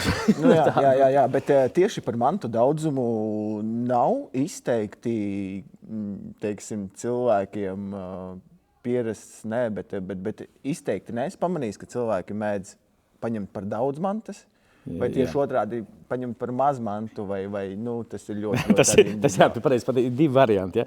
Bet svarīgākais, ko atcerēties, tas ir klasiskais zelta likums. Savā mugursomā parasti mēs liekam bailes. Mēs liekam savas bailes. Vai doma, ka mēs nespēsim tikt ar kaut kādu situāciju galā. Tas nozīmē, ka tajā gadījumā, ja mums ir no kaut kā baila lietus vējš, mēs lieliekam otru lietus jaku, vēl pančo, un tad vēl 5. zeķes un 7. apenis, jo katru dienu mēs domājam, ka mēs mainīsim apakšveļu. Ja? Kaut gan realitātē mēs zinām, ja var nomazgāt, pietiek ar vienām, tu maini, respektīvi higiēni, bet dažreiz tu esi tā noguris, ka tu tās 4 apenis, ko tu paņēmis, nekad neizmanto. Tas ir tāds sīks piemērs, bet pamatā mēs liekam, no kā mēs baidamies. Un tad ir tas kalnos mums ir princips, kārtojot mugursomu, tātad svars, funkcionalitāte un tad patīk tikai. Patikšana tā. Jo tas aiziet pie tā, ka nedrīkst būt 2 vienādu apģērbu gabalu. Tātad, ja ir vienas bikses, tātad otrs bikses ņemam šortus, ņemam garās siltās apakšveļas, respektīvi, lai mēs varam kombinēt, kā rezultātā mēs samazinām to skaitu, jo tev liekas, bet man bikses paliks netīras, ko tad man vajag otras bikses tātad, ja? Varbūt 3. Nē, te kraši bišķi pat traku, jā, bet tas ir tā lieta, ka tad tu vari kombinēt, tas kombo variants, bet tev nav 2 vienādi, izņemot zeķes un apenis, un tēkraklis, tev nav 2 vienādi apģērbu gabalu. Kas dod jau to, un tad ir tas, kad tu esi sakrāmējis to mugursomu, parasti tas princips, ka tu viņu noliec, un tad tu skaties, bez kā es vēl varu iztikt. Un tā kā tu ņem nost, respektīvi, ja tu sāc uzreiz domāt, ko ņemt, ko neņemt, tas dažreiz baigi ieņem laiku, aizņem un enerģiju, bet tad tu saliec, un tad tu noņem nost. Ja tev ir laiks vēl pēc 2 dienām vēl noņem nost, tu nočiko laika apstākļus. Tas ir tāds process, kad beigās tu esi uztrenējies, es varu mugursomu salikt kalniem 15 minūtēs. Tas, un tu pat zini, pieredzi, jā, ka tu zini, tas, viss. Ar šito es varu ne tikai izdzīvot, bet arī dzīvot. Tad tālāk, nedod Dievs, tu ir vēl kādu nedēļu, bet varbūt tas, piemēram, kakliņu vajadzētu arī silto, nevis tikai vienu tādu. Un tas ir tas, kas... ko tu vari, tad tu mēģini, tāpēc, ka tu sakrāmē ļoti labi mugursomu, pats vietiņa paliek. Kaut ko var piemest klāt. Bet jāatcerās, ka beigās pašam jau tā soma ir jānes, vai ne? Jā, un tad, ja pārgājienā vēl kaut kā, bet kalnos ar katru nākošo 100 metrus tā mugursoma kļūst smagāk. Ja? Katrs grams kļūst pa kilogramu, un tad tas ir ļoti vitāli tā kā atrēķināt apakaļ, cik tu būsi tur, piemēram, pie 5000, cik tu gatavs esi, jo piemēram, Latvijā, tur 12 kilogrami jānes 20 kilometri. 20 kilometri, ir ok, vai ne? 18, jā, tad jau bišķi jāpadom, bet var, vai ne? Varbūt 25, arī var. Jā, bet varbūt nevajag. Bet kalnos tad tas viss ir... vēl trakāk, jo iet progresijā. Tā kā tur ļoti pārdomā. Ja? Tur ir stāsts, ka zāģē zobirstiekajiem galus un cenu zīmes griež nost, lai būtu smieklīgi, bet dažreiz, kā es saku, dažreiz tas komforts atmaksājas. Labi, nes pat 300 gramiem savu džemperīti, kurš ir silts, jauks un mīksts, tas nekas. Galvenais, ka jūties komfortabli un tas tev dod to lielāku emocionālo spēku nekā kaut kas cits, nevis tur salsti savā plānajā apakšvaļā. Tā kā ir ok, nevajag pārķert šito. Tie, kas iet augstāk pa 6, tiem tur ir vitāli svarīgs, vai kliņškāpēji, vai tur viņiem vispār viss ir, vēl virves, dzelži, viss, tad viņš tur vispār var prātā nojūgties, bet ja tu es tāds klasisks kāpējs vienkārši, tad nevajag pārķert to svaru, jo mēs Patagonijā satikām džekus, kas gāja otro pārgājienu, pirms tam viņi bija paņēmuši pārāk daudz drēbes un pat maz pārtika, un mēs gājām, tagad bija reversā, tagad mums vētra uznāca uz ledā, un viņi nabaga bija paņēmuši ļoti daudz pārtikas un maz apģērbi, tad viņi tur, viss, kas bija, viņiem bija mugurā, un tad viņi tur salu, viņi tā nāca pie mums, jums kaut kas nav kādas džemperis aizdot, mēs tā. Nebūs. bet klausies, tu stāstīji par mantu pielikšanu, par mantu noņemšanu, bet ir taču kaut kāds obligātais ekipējums, par ko obligāti būtu jāpadomā. Vai jums tā stingri tas nav atrunāts, tad, kad jūs dodaties pie dzīvojumās? Kalnos guļamais un dūnjak, 2 lietas. Un vindsupers, kas ir pret vēju aizsargoši, jo tur ir tā dilēma par to, kad ir liels vējš, kas noņem tev temperatūru, līdz ar to dūnjaku tu iesvīst, un tikko tu apstājies, tev ir augstu, līdz ar to tu dūnjaku nekad tu ej tādā vieglā vēsumā, tev jāsaglabā. Un tas ir tas, kas ir. Jo kāpēc guļamais? Guļamais, protams, jābūt ūdensdrošā. Arī tad, ja tu nešķērso upes vai nebrauc pa upi, tev jābūt ūdensdrošā aizsargā, lai cik tev laba soma nebūtu kaut kur laidīs, respektīvi, lai tu vari, kad tu esi patvērumā vai teltī, tev ir viena vieta, kur sasildīties. Un tad tu atkal nākošajā dienā var vilkt slapjo silto, ja, un iet, bet tev tam, naktī tev jāizguļās. Jeb jāatjaunojas, kā mēs sakam, nevis jāizguļ, bet jāatjaunojas. Un tad ir baigi svarīgi, kad ir tās vitālās lietas tev ir. Tiešām ir. Pārējo tu šitādās biksēs var staigāt 30 dienas, nekas viņam nenotiks. Tad varbūt nemazgāt. Smirdēs mazliet, bet ko darīt? Ka tev nav tik vitāli, bet tās lietas tev ir tā kā kritiski svarīgas. Un tāpēc ir pie konkrētiem pārgājiem konkrētas lietas. Piemēram, Jaunzēlandē tev atkal vajag platma, lai nenodeg kakls, jo tev apdegs kakls, tu vispār nevajag lūpas kalnos. Ja? Viss nekur neies. Līdz ar to tad ir kaut kāda specifiska katram. Bet pamatā tas ir, lai tu vari atpūsties pilnvērtīgi. Pārējais, es saku, ka nepāļi tur iet fliplopos un basēņu čībās un tam līdzīgi. Tur saviem lieliem zābakiem var tikai, šitā arī var. Var potīt sāpēs, bet tā, jā. Nav problēma, jā. Bet ja tu neesi izgulējies, tad tev tas spēks krītās vai enerģijas līmenis, līdz ar to tu vari arī neaiziet līdz galam, kā saka. Svarīgi ļoti saprast, kāds ir tas mērķis, kas ir tas, ko ir plānots darīt. Un izejot no tā, tad arī ir šīs lietas, kas iespējams būs obligātas, iespējams otršķirīgas. Jā, pamatā jā, tas ir tas pirmais, kas jānodefinē gan sev, gan arī komandai. Jo dažreiz, zinu, man draugi, piemēram, piekrāmē 25-30 kg mugursomas, ja godīgi nesaprotu, kāpēc viņi tā dara.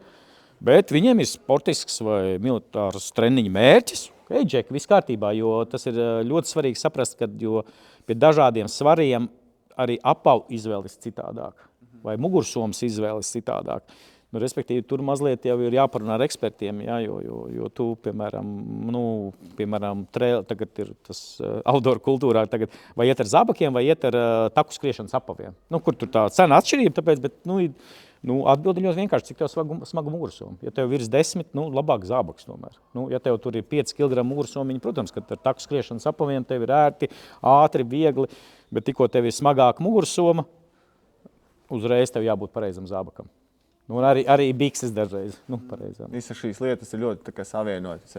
Jā, un tas ir savienots, un tāpēc ir tas vadītājs, ir līderis, kurš pasaka, mums ir treniņš. Ja treniņā viegli nav, tā tad mugursoma tik svara, sagatavojas speciāli. Ja mēs sakām, piemēram, kalnos saka, nē, mēs iesim vairāk uz baudīšanu, mugursomas ne vairāk kā 10. Džeki, mēs baudam, ja? Ar domu, ka mēs lēnāk ejam, mēs vairāk sasniedzam, vairāk redzam, ka mūsu tas mērķis, un tad jau arī, tad gribās tādu siltāku dūni, ja, ka nevis sportiskajā režīmā tur. Mēs jau visu laiku kustēsimies, tad jau nevajag, jā, bet tas ir baigi, tā kā reducējās uz leju, uz to praktisko līmeni, kad, jā, ņem 3 zeķes vai tur, mēs čērsosim up, skaidrs 3 zeķes. Skaidrs, kā nav jautājumu vairāk. Tā, cik vajag, Tagad nedaudz nomainot fokusu, gribu pajautāt, kā tev šķiet, kas ir tas, ko mūsdienu sabiedrība nesaprot par krīzes situācijā? Vai nenovērtē varbūt kaut ko, vai kas varētu būt tas? Es mazliet tā pa nopietno pavilkšu, jo es arī taisam Ukraiņiem pārgājienu, un tad es parunājos ar cilvēkiem, kuri ir izgājuši no aplenkuma, un kā tur ir, jā, tā pirmā lieta, jā, ka tie, kas trenējās tās visās outdoor vai tās meža lietas, vai to, viņi bija ieguvēji, jo viņiem tās prasmes bija, un viņiem bija ļoti salīdzinoši vienkārši, jo viņiem bija vieglāk iziet, viņiem bija mugursomas, viņi zināja taktiku, kā pārvietoties, respektīvi, un nevarēja izbraukt, jo visus transporta līdzekļus sašāva, un tad ar koferi iet 50 kilometrus ir, savādāk. Un tad tā pirmā lieta, ka tā gatavībai bija jābūt, bet ko mūsu, es pēdējā laikā pamanu, gan jaunajos cilvēkos, gan arī cilvēkos gados, ka mēs esam to realitāti pazaudējuši, kad tā drošība, kā saka, iemidzina. Kad īstenībā tā drošība, uz ko mēs tiecamies, un ir forši, ka mēs varam iet pa ielu un nebaidīties, ka mums no aizmugures kāds uzbruks vai kaut kāda raķeta nokritīs, jā, bet it kā nevajag būt paranoiķiem un saskatīt briesmas jebkur, bet mēs tā kā esam iemiguši tajā drošībā. Un mēs jau vairs nefokusējamies, nedomājam par to, līdz ar to mēs netrenējamies vai tā kā neapzināmies to nopietnību. Ja? Jo dažreiz man ir skaidrs, kāpēc tā Rietumē Eiropa īsti nesaprot tos Ukraiņus vai mūsu situāciju Baltijas, jo mēs tomēr esam tajā riska zonā. Ka viņi arī, viņiem visi droši, un viņi iziet no tās savas drošās pozīcijas, bet viņiem taču vajadzētu saprast, viņiem taču vajadzētu būt draudzīgākiem, viņi, tā kā iecietīgākiem, saprotošiem, bet nē, viņus nepieņem to, ka tās to iebrucējs vai agresors smadzenes strādā pilnīgi, tā kā maņakiem. Viņš jau pažēlos, tāpēc, nē, viņam nav tāda faila, vai ne? Un tad mūsu sabiedrība lēnām arī iet tā kā uz to, negribu baigt tā teikt, uz rietumu pusi, bet arī uz to empātisko pusi vai uz to iejūtīgo, kad, un tā drošība iemidzina, un mēs kļūstam, vājāki, mums nav asuma. Man liekas, ka mums nav tā asuma vai tās krampis, ka dažreiz mums ir jāpasaka, jāsit tā dūri uz galdu un jāsaka, tā ir tā, vai pateikt, tā ir un tā nav, vai tas man patīk, nepatīk, jo tas var nosacīt emocionāli ievainot kādu. Mēs to negribam, bet tev ir, cik tu būsi ilgs mīgs, vienā brīdī nē, un tas ir tas, kā mēs dažreiz tā kā zaudējam to, un mums ir tā kā jātrenē pieņemt lēmums krīzes situācijās vai grūtās situācijās, jo tā prasme arī ir zūd. Viņa tā kā muskulis, ja tu viņu nedari vai nepielieto, viņa pazūd. Un tad ir tā situācija, ka tev būs jāpieņem tie svarīgie lēmumi. Tu nevarēsi. Vai tu izvēlēsies varbūt neadekvāti. Un man liekas, tas ir tas, kas tai sabiedrībai jādara. Tā kā nevis tas, ka gan jau sajies tur Ukrainā karo, gan jau mums tur NATO kāds tur pants palīdzēs. Nē. Tev ir jābūt gatavam, tev pašam jāpielēm, tur parādās tā iekšējā līderība, jo kas ir tā, tev nav jābūt līderim, bet tu vari būt tajā līderība iekšā, kad tev būs. Tu zinās, kas jādara, tu zināsi, kādiem resursiem, kā tu vadīsi savu ģimeni, savus draugus, savu uzņēmumu grupas, tā kā ārā vai iekšā, vai jūs paliksiet, beigsies tā kuģi, ka tur ir vajadzīga šī te. Un tad mēs atgriežamies, to visu stāstu, ko mēs stāstījām, tā ir tā drosme, vai spēks, ko tu trenē. Un tikko tu netrenē, klasiskais muskulis, viņš atrofējās. Un tas ir tas, kas mums jātrenē. Vienalga, kāds caur mugursomas pārgājienu. Es zinu, man kolēģi brālim tur pieteikušies to pārgājienu. Es tā prasu, jā, bet viņi ir gājuši pirms tam. Tā kā, laikam nē, bet tur tā lieta skaistāk, bet tev ir tas vienreiz jāizdara, un tad tu pēc tam var teikt, jau zābaki bija tādi, mugursoma tur berza, vajag tur tā, tu nevari izstāstīt, vai blogā nevar visu parādīt. Un tev vienreiz jāpieredz, kā saka, tie māli, un tad ir, jo mums jau arī, kad mēs sākām savus piedzīvojumus, pirmajais mūsu bija Ziemeļāfrikas virsotne, Tupkals 4000 metru, man liekas. Mēs jau negājām pareizi. Mums bija pusi komanda izdrubījās ar asiņojušiem deguniem un vēderiem pa gaisu un tā. Lazareti ir iesaukt, ka mēs lazareti aizsūtījām. Iet pa pārēj, mēs tiekam vēl galva sāpēja, bet mēs kaut ko redzējām, kaut ko filtrējām līdz, mēs kāpām. Protams, beigās izrādījās, ka tos džeks, ko mēs aizsūtījām, tos vājos, viņiem vēl skarbāks maršruts, mums bija vieglāks, bet jā, no tā mēs tā kā mācījāmies, mums vajadzēja to pieredzi, skarba tur bija. Tagad tur var tiešām dēku sāk stāstīt, kā tur viss tur, kā mēs viņus klasiski, ka nedrīkst kalnos šķirties grupa. Nevar. Un sašķirās, ja, izšķirās. Un nepēc kā mēs kopā dabujām viens otru, bet no tās pirmo pieredzi, un tad tu saproti, ko tie gudrie džeki tur runāja, stāstīja, kaut kas jātrenē, tad tev nāk tas apstiprinājums. Kad tev vajag sagatavoties, tev vajag pārbaudīt ekipējumu, tev vajag testēt, tev vajag piemērot, un tad arī sagatavot, lai viņš tev ir. Un tad ļoti skaidrs. Bet vajag to pirmo pieredzi, jo mēs tomēr mācāmies no savas pieredzes, diemžēl, vairāk nekā no citiem. Tas gan, jā. Tu runāji par pieredzi, un iepriekš tu pieminēji arī prasmes. Varbūt tu vari gan mums abiem, gan arī mūsu skatītājiem ieteikt kādas divas prasmes, ko vajadzētu cilvēkam apgūt. Gan priekš piedzīvojumiem, gan priekš krīzes situācijām, gan vienkārši varbūt ikdienā. Kas būtu tas, kas būtu tāds ļoti noderīgs? Man liekas, ka pirmā prasme, kas lēnām zūd un jau pazudis, ir orientēšanās prasmes. Kas ir šausmīgi vienkārši, jo mēs esam pieraduši pie tā GPS, ko viņš izdara. Varbūt ne tajā aspektā, kad viņš parāda, kur jābrauc, vai kur jāiet, bet kad tu nefiltrē, kur tu esi. Jo, ja tev iedod karti tagad, un saka, aizēj kaut kur, pirmā lieta tu meklē, kur tu esi. Un tas ir tas, ka tu esi apzinies, kas tev apkārt notiek un kurā vidē tu esi. Jo tev GPS parasti ieliek, kartē nav tā, tu skaties uz kartu un tad tas ir tas brīdis, kad tev jāsaprot. Un tas arī metaforiski gan dzīvē, gan arī uz kartes ģeogrāfiski, kur tu atrodies. Ja, kas tev ir apkārt, ja, un kādas ir pazīmes, lai tu vari pateikt. Nu, tad attiecīgi tad tālāk jau, kur tu arī gribi nokļūt, un tad kā tu paredzi tos šķēršļus vai atrod, un tad ir tā dzīves taktika, vai tu izmanto vieglāko, garāko vai īsāko un grūtāko, bet to shortcuts, kas nekad nav shortcut, ja. Nu, tas ir tā prasme, bet tur tā ir dziļāk, ne tikai kompas un karte. Ja? Tur tā filozofija, tas, man liekas, tas. Un otrā prasme, man liekas, tas ir no tās manas tēmas, ka cilvēkiem joprojām jāmācās sadarboties. Viņiem tā prasme ir jāiemācās, neaiztiksim varbūt uzņēmumu, bet iekšēji ģimenē, ja? Kā tur tās attiecības, ka varbūt kādam tur ir labākas prasmes vai labākas idejas, tad nevis tur kāds uzņemās, ka es ģimenes galva, es tad maucam, ja? Kad ir tā iespēja. Man liekas, tas, un tad arī tā pašā grupa vai kolektīvs vienalga, kad mēs tā kā pieņemam viens otru dažādību, bet mēs zinām, kur ka mēs sadarbojoties tikai varam būt stipri. Kā es saku, sadarbojas tikai stiprie. Kad, protams, tev ir kaut kas jāpiemērojās tā, bet pa lielam tajā sadarbība ir tā sinerģija, kad ir 1+1 ir 11. Kad tur sanāk matemātiski nepareizi, bet emocionāli vai rezultatīvi tas ir labāk. Man liekas, tas ir tāda nebeidzama prasme. Un es arī nevaru teikt, ka cik tur 25 gadus to daru, nevaru teikt, ka esmu ideāls sadarbojos. Dažreiz tev tās vērtības vai emocijas pārņem to tur, bet tad tev ir pakāpjamies atpakaļ.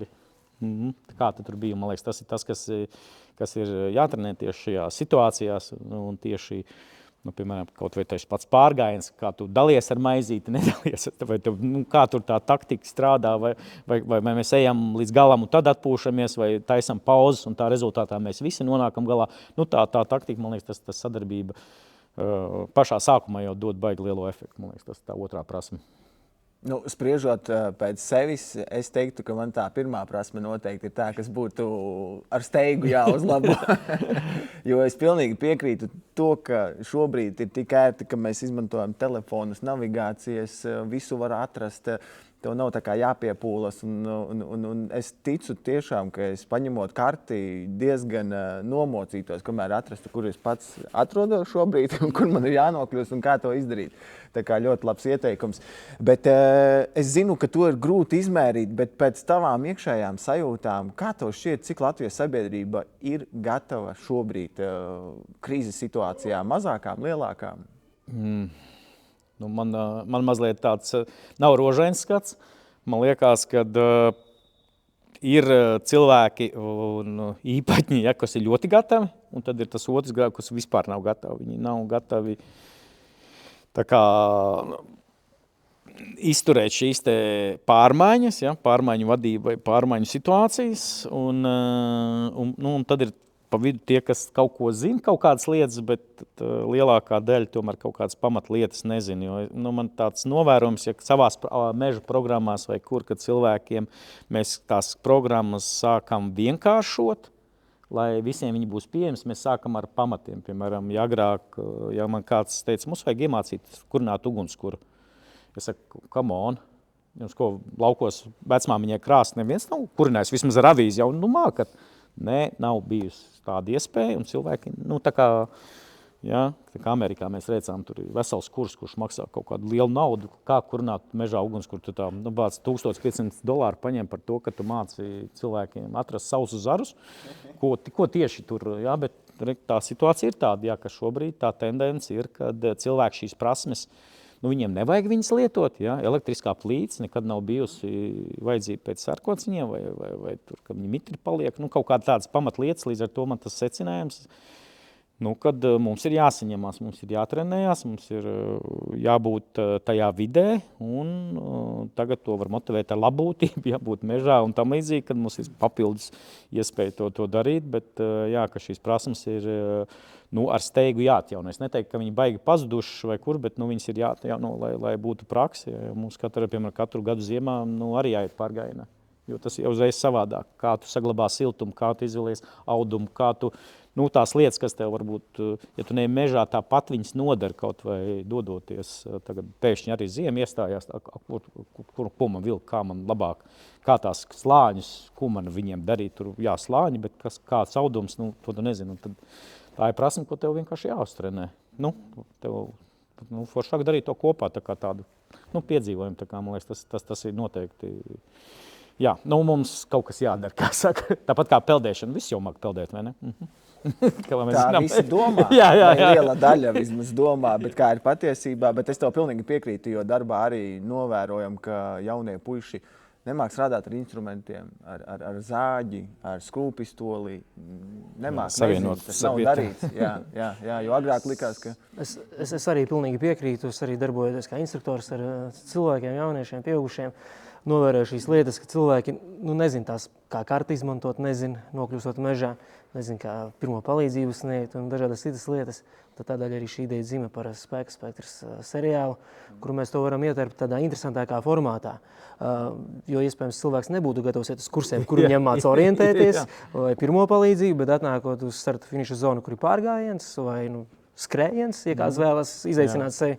Un tur blakus notiek šīs nodarbības, un cilvēks var aiziet vienā, otrā teltī, trešajā teltī. Viņš jau pastiprināti kaut ko iegūst. Uzzina un aiziet mājās gatavāks nekā atnāca. Jā, tā ir baigi labā lieta. Kad ir tā nosacīta spēles vai jautrības elements, un tad tie cilvēki mācās efektīvāk, un galvenais viņi redz, ka ir tas pielietojums. Man liekas, kā saka, ka tur tās citiem sacensīm interesē, citiem interesē tas viss tusiņš, kā saka, un man liekas, tas baigi forši. Kad ir iespēja, jo mēs jau arī kā to darām, bet, kā jau saka, viens tas uzņēmums nevar nosekt visu Latviju. Un prieks, kad ir vēl vairāki punkti, kur tas ir iespējams. Jā. Un mēs jau pieskārāmies mugursomu tēmai diezgan plaši iepriekš, bet par rakingu. Ko tev vispār nozīmē rakings? Kā tu viņu uztver? Man liekas, ka viņš ir kaut kā līdzīgs, skriešanai, ka viņš ir visiem pieejams un visiem iespējams. Ja? Tāda kalnolas iešana, tur jau, piemēram, vajag mazliet tā kā vai ciet jāaiziet, vai jābūt gatavībai un sagatavoties. Šis ir tas, ko tu vari sākt no šīs minūtes jau. Neatkarīgi arī no citiem, tu vari droši iepazīties ar tiem filozofiju un uzsākt. Protams, foršāk ir ar komunu kopā, kas ir īstenībā diezgan svarīgi. Un man liekas, ka tur tā vairāk, tur tas labums ir tajā, ka tu dari kaut kādu fizisku lietu un kopā ar citiem. Un ka citi arī dara to lietu. Jo pa lielam tu jau arī skriet var viens pats. Bet tev vajag to maratonu, vai ne? Vai to notikumu, vai stirnubuku, vai noskrien ziemu. Kā bet skrieniet taču, cik vajag? 40, 60. Bet tev vajag to komuniju. Tas mugursomnieku pasākums, man liekas, ir tas, kad tev tā apziņa, kad citi arī tā dara. Un tad ir tā kopība, to, ko mums vajag, kas mums ir nepieciešamība, ir gēnu līmenī. Un man liekas, ka tas ir baigais spēks. Kad tu zini, kad Liepājā skrien, tur Ventspilī, Daugavpilī, Ludzā, tur Ainažos, un kad tu satiec, kad man liekas, baigi tā svarīgā lieta, kas man patīk, ka tu aizbrauc ārzemēs, ka ja tu zini, ka tas ir, tur tā emblēma vai kas, tu jau esi tā kā, arī tā kā, saucam, outdooristi, vai, tu esi brālis jau vai māsa, tu esi savējais, ja, tev nav jāskaidro, jūs darat vienu lietu, un tev tās barjeras vai robežas diezgan ātri, tu viņus var pārkāpt un uzreiz draudzēt. Jūs darat vienu lietu, jūs ticat vienai lietai, un tas ļoti vieno. Man liekas, tas ir tāda metaforiski, tāda baigā draudzība, spēcīgā, negribu teikt vīru sievu draudzība, ja, kas ir tāda balstīta uz tādu reālu lietu, nevis uz feiku, mēs visi draugi, mīlestība, miers pasaulē. Nē. Tas ir tā kustība, man liekas, asociējas tieši ar šo, ka tur arī tas, kas kalnos ejot, ir, ka tu sasniedz kaut kādus mērķus un tie tev vai rezultāts, un tie tev dod to duku vai motivāciju turpināt tālāk sasniegt. Un tad tie cilvēki ir blakus, un tad tu sajūties piederība, kas ir militārismā, tu sajūties pie kaut kā lielas struktūras sistēmas piederīgs, un tad tev ir tiem individuālistiem vai tiem arī ir iespēja tā kā būt savā veidā iekšā tajā visā kustībā. Man liekas, tas ir tas, kas mums ir vajadzīgs, ka mēs kaut kam ticam, kaut kam mēs jūtamies piederīgi, un tas arī dod to, dzīvesprieku tai dzīvē vairāk. Jā, šī kopības sajūta noteikti ir svarīga, bet viena ir kalnos kāpēji, kas pārvietojas ar mugursomām dabīgi. Militāristi arī pieminēja arī ar mugursomām, bet kā ar pārējām cilvēku grupām, vai viņām kaut kas šāds būtu vērtīgs?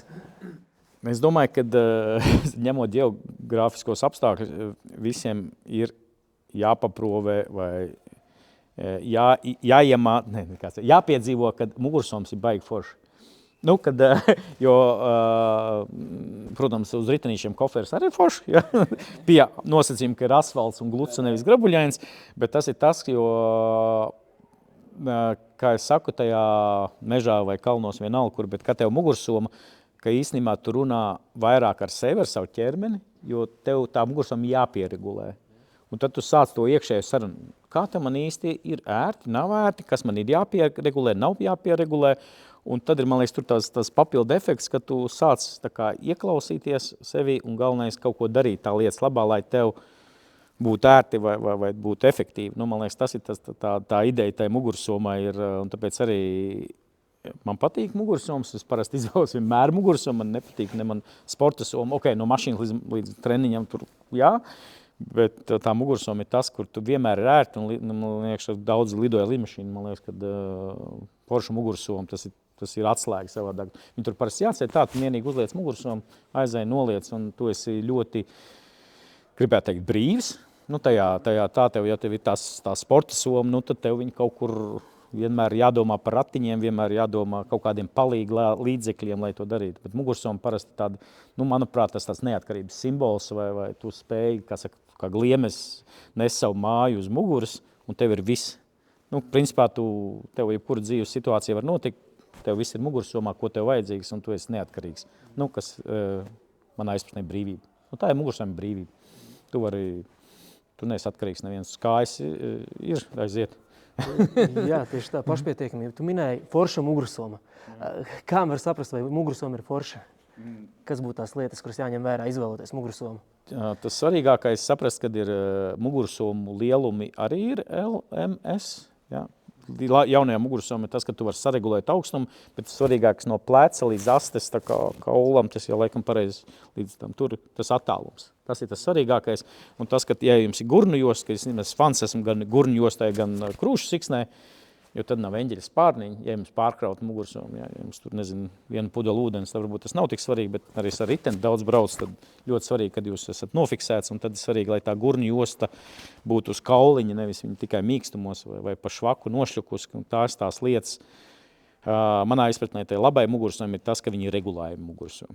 Tas, ka tu jūs varat piefiksēt, pielikt, piemēram, patīk arī kalnu mugursomu, kur tā augšējā klape vai tā kapuce, kad tur viņi vēl var paaugstināt. Nu, un tā ir tā elastība, kad tu vari piemērot. Tad, man liekas, tas ir tas pirmais mugursomai, ja, kad viņa ir pieregulējumi priekš tevis, tā kā tev vajag un tai darbībai, kurai tev vajag. Nu, man liekas, tas ir tāds svarīgākais, tāds baigi plašais princips, ja, bet ja tas ir, tad principā viss ir atrisināts.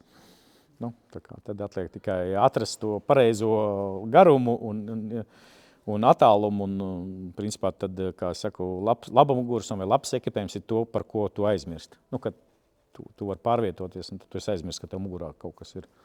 Pat nejūti. Cilvēks ir nobriedis, viņš ir atradis labu mugursomu, foršu mugursomu. Kā viņu sapakot un ko darīt un ko nedarīt, sākot pārvietoties ar smagumu? Tur būtu jāprecizē, cik liels smagums, bet parasti es ieteiktu mēģinājumu metodu, bet svarīgākais princips ir, ka smagums tā tad ir tuvāk mugurai, tuvāk astes kaulam. Ir skolas, kas saka, ka jābūt pašā augšā, nu tad ir jautājums, cik tavu liela tā mugursoma, lai ejot, piemēram, pāri strautam, ka tu esi saliecies, lai tev viņš neužgāžās uz galvas, bet idejas, ka tam smagumam jābūt pēc iespējas tuvāk mugurai un vairāk no centra uz leju. Un mīkstajām lietām, vieglajām tātad augšpusē, bet tur mazliet ir dilēmas starp operativitāti un to svaru, kas tur ir, jo dažreiz tev ir smagāka lieta, bet viņi ir vairāk lietojami, kā piemēram prīmus vai katliņš, nu, kur tu vismaz kafiju vai pusdienas taisīs, tad līdz ar to tu mēs neliekam apakšā, mēs liekam augšā. Un tad ir tas princips vairāk un atkal treniņš tajā, nu, ka tu zini, kā tu liec parasti mugursomu. Jo parasti klasiski guļamais pašā apakšā, vai ne, un tā, bet nu, varbūt dažreiz viņu ir vieglāk pārliekt. Nu, es viņu lieku augšā, tāpēc, ka tu izņem guļamais, un tad tur viss tās lietas, kas tev vajadzīgs ir, nu, kad tu atko to sistēmu. Bet pamatā, jā, tas ir svars, un ka viņš vairāk noteikti pie muguras, viņš tev nevelk tā kā projām un mazliet uz leju. Tā kā tas ir tas, un pārējais ir tehnikas atkarības pēc funkcijas. Kas tev vajadzīgs? Tur lietus, metelis, ja tu paredz lietus un pančo, tie ir augšā, un tad rēšanas gatavošana, un tad tālāk viss tās nevajadzīgās. Principā plānošana uz priekšu. Tu zini, ko tu šodien darīsi, tad tu tā arī kārto pēc reversā. Tātad pusdienās man uzreiz to. Tātad es viņu atstāju augšā un pārējo droši ieliek apakšā. Lai nav jāpārkrāmē soma 10 reizes. Jā. Lai tā meklējot. Lean managements tagad gudrs. Lean managements, ka tu paredzi uz priekšu un tad tu attiecīgi sakārto. Tā. Un ko tu teiktu cilvēkam, kurš šobrīd vēl tikai domā, vai nodarboties ar rakingu, vai kāpt kalnos, vai doties piedzīvojumos, respektīvi vēl tā kā šaubās, vai esmu gatavs vai neesmu? Kā tu viņus varbūt iedrošinātu? Man liekas, ka viss iedrošināšana toši pateikt, ka tā kā mums vairākums darbs vai darbības ir pie datoriem, ierīcēm, telefoniem, kad ir vienkārši jādodās. Kaut vai tai pašā, man patīk tāda mini-adventure kustība, kur tās mazās tur savā vidē, apkārt savai mājai, kvartālam, piepilsētam, ciemam, kad tu aizēji uz mežu vai to maršrutu, ko tu nekad neesi gājis, un ka tu vienkārši dodies. Tu sāc doties, un tagad jau ir vairāk pierādījumi ar tevi adventure terapiju, ka tas pat tiek parakstīts, ka tev jādodās mežā, lai tu atgūtu to mentālo veselību, jo ir klasika, ka tu atnāc pēc darba, tu esi sagruzījies, un ja tu ļauj sev tā kā gruzīties tālāk vakarā, tad beigās tu esi galīgs dārzens, bet ja tu saņemies un, izskrien vai izēj to saucamos 5 kilometrus, cik tur tie 10 000 soļi, tu pēc tam jūties ļoti, ļoti labi. Un tad tu vajag motivēt nevis ar to, ka tagad ir grūti un to, bet outdoorā no sākuma ir grūti izaicinoši, bet pēc tam ir labi. Jo savādāk sanāk reversā no sākuma ir labi, es paslinkošu, pagulēšu dīvānā, paskrūlēšu dumbscrolling, ja? Un tad ir labi, bet pēc tam vakarā, protams, tu nevar aizmigt, tur trauksme, visi šitie brīnumi. Un jā, kad vienkārši ir jāsaņemās un jādodās, un jā, tas svaigais gaiss vajag īstenībā fiziska kustība, jo man liekas, ka ir pierādīts, ka tu nevari stresu noņemt, neko nedarot. Tā kā paliekot mierīgs, tev ir kaut kādai fiziskai darbībai jābūt tikai tā, tu viņu izstaigā vai izdari, respektīvi viņš pazūd. Savādāk viņš tev tāpat paliek. Tur meditēt vai elpot, tas nepietiek, vajag izdarīt to un tad ej mieriņā iekšā. Tas, man liekas, tas ir tas. Tas ir tas, kā es sevi motivēju. Es arī vienmēr domāju par to labo sajūtu, kas būs pēc tam.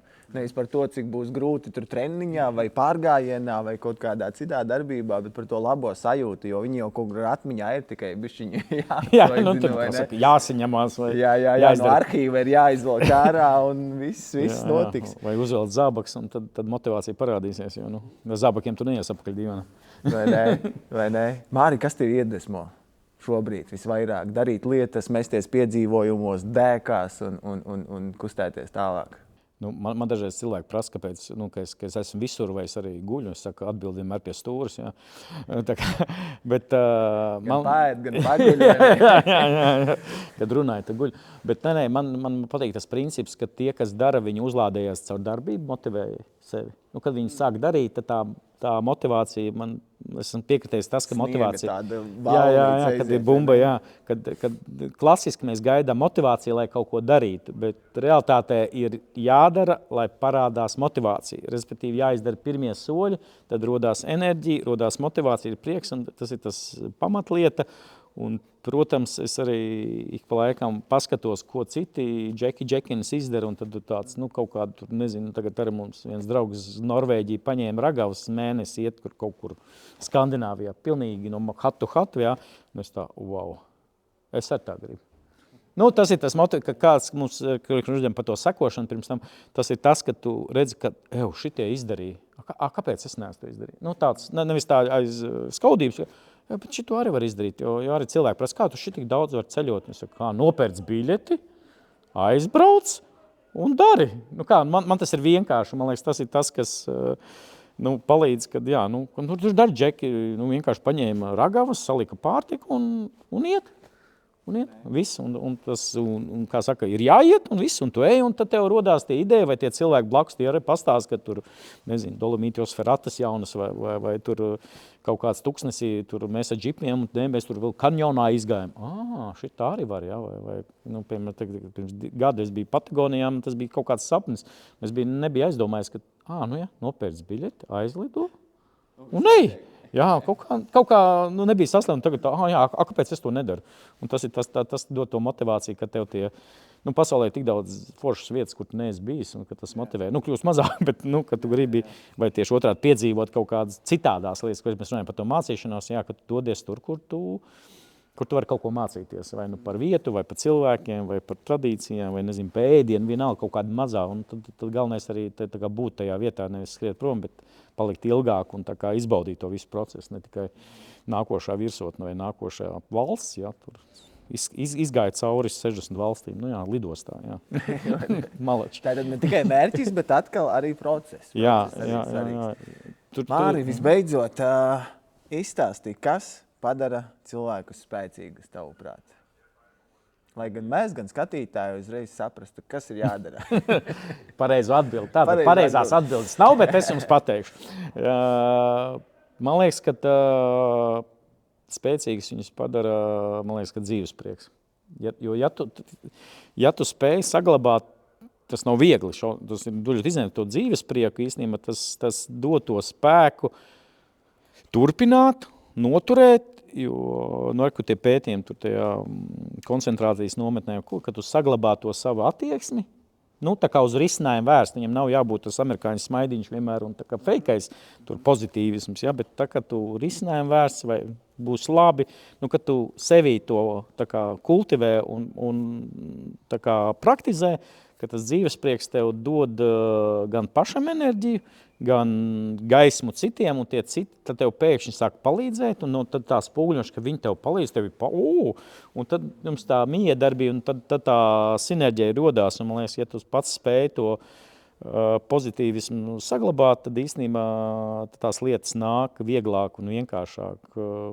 Bet, nu, galvenais ir, nu, jā, un tur tas spēks ir, tas, ka tu pasaki, nu, jā, ir māli, bet mēs tiksim cauri, tas ir normāli. Dzīve jau, nu jā, mums jau liekas, ka dzīve vienmēr ir pavasars un viss skaisti un puķains, bet viņš ir viļņaini, un tad saprast, ka tu esi tajās viļņos, vai tu esi augšā, tad tu izbaudi, un ja tu esi lejā, nu, tad tu iztur un cīnies, lai tiktu apakaļ augšā, un tas ir normāli, nu, kad nav tā, ka tev vienmēr būsi, kā saka, laimīgs, priecīgs, vienkārši tu saproti, bet tu tieši tajā lejā saglabā to dzīves prieku, jo augšā saglabā tur jau viss dabiski notiek, bet, kad tu esi lejā, nu, tur tev jāpārslēdzās, tur dažādi, tas ir mācību stundu, vai tā ir citas iespējas, nu, vienalga kāda ir, bet, nu, jā, mums arī pieredze, kad mēs esam mālos, tad mēs visvairāk smejamies par to, kad arī šitādi ieberzienas mums vēl nebija, jā. Interesanti. Nu, protams, un tas ir tas, man liekas, kas dod to spēku arī turpināt, jo, nu, -1 nekad neaizvilks tev uz +1, ja? Tā tu vismaz esi +1 un gaidi, ka būs +10. Par māliem es noteikti paturēšu prātā. Tas ir labs veids, kā pateikt, jā, nedaudz skaistāk. Jā. Un vēl viens jautājums. Ko tev nozīmē 72 stundu koncepts? Ko tu ar to saproti? Nu, es apmēram tehniski zinu, ko tas ir, bet man patīk, ka man vairāk tās ir 3 dienas un apmācībās vai arī kalnos 3 dienas, tas ir minimums, lai tu varētu atslēgties no savas realitātes un pieslēgties tai realitātei, ko tu esi. Ja tad tās 72 stundas pietiek vai tikai īstais sākās. Tad. Jo, nu, ja mēs, piemēram, ejam parastā dienas pārgājienā vai dienas piedzīvojumā, tas ir 8 stundas, piemēram. Tas tā, bet tie procesi ķīmiskie, kas notiek mums, vai gudrais Džeks, vai smadzenēs notiek, ja? Nu, respektīvi, viņiem vajag tās 3 dienas, lai tur kaut kas notiktu. Lai kaut kas noreaģētu, savienotos, tur neironu tīkli, un tāpēc ir tās 72. Ja, jo, kā saka, ziemā pirmo nakti visi var palikt pie ugunskurnas sildīties, bet kad nāk 2. vai 3. nakts, nu tad sākās īstais. Un tas ir tas brīdis, kad tu satiec sevi un tad tu vari runāt par stresa menedžmentu, emociju pārnesi vai to attieksmes saglabāšanu, kad joprojām ir augsti, bet tu vari pasmieties vai ierēkt ar čomiem. Nu, tas ir tas, kas, kad ir pie tām 70 stundu robežas, tur jau sākās īstais. Tas ir īstais, jā, tāda īsa atbilde, jā, nu, tur ir pa īstam jau sākās. Ja pirmo reizi, pirmās 12, 24 var notēlot, tad pārējās Visu- tur neko visām grožaini, jā, ka tur vēl exciting, ja, kaut kas jauns, Pēc kaut kas... pirmajām 24 sākas īstie māli. Jā, Teiksim tā. vai no ārēji vai iekšēji, bet jā, tur sākās īstais, manuprāt. Mārī, mēs esam nonākuši līdz otrai sadaļai, kur es tev uzdošu zibens jautājumus. Tev ir jāatbild zibenīgi. ātri un intuitīvi. Jā, zibenīgi. Pirmais jautājums. Disciplīna vai radošā brīvība? Disciplīna, Super. Process vai rezultāts? process, Plāns B vai improvizācija? improvizācija, Vieglāka soma vai vairāk ekipējuma? vieglāk soma, Soma ar dažiem vai daudziem nodalījumiem? daudziem nodalījumiem, Un visbeidzot svarīgākais. Augstāka virsotne vai tehniski sarežģītāks kāpiens? augstāk virsot. Māri, es teikšu godīgi, es tevī klausījos ar apbrīnu. Tiešām tavos stāstos, tavā pieredzē. Šādi cilvēki arī mani iedvesmo patiešām darīt un piedzīvot lietas. Un es ticu, ka arī skatītāji ļoti novērtēja. Un mēs tev sakam milzīgu paldies. Mēs tiešām ļoti novērtējam, ka tu atradi laiku un atnāci pie mums un papļāpāji par pašām svarīgākajām lietām. Un ar skatītājiem mēs tiekamies kādā no nākošajām epizodēm ar jauniem viesiem un turpinam runāt par svarīgāko.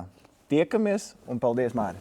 Paldies! Mums jābūt spēcīgiem, jābūt stipriem, gataviem celties, gataviem iet, pārvarēt kalnus, pārvarēt visu ar somu uz pleciem, uz priekšu draugs.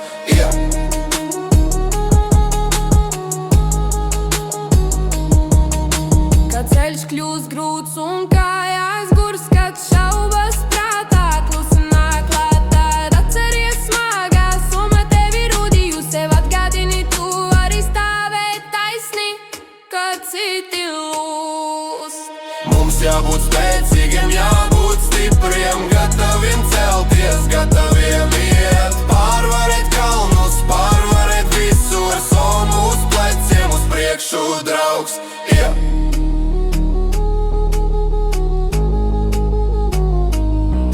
Tava soma, tavs ceļš, tava gatavība, dzīvot, kustēties, mērķu sasniegt, gatavība deg, gatavība spīdēt, uz priekšu draugs, mēs ejam tālāk. Tava summa, tavs ceļš, tava gatavība, dzīvot, kustēties, mērķu sasniegt, gatavība deg, gatavība spīdēt, uz priekšu draugs, mēs ejam tālāk.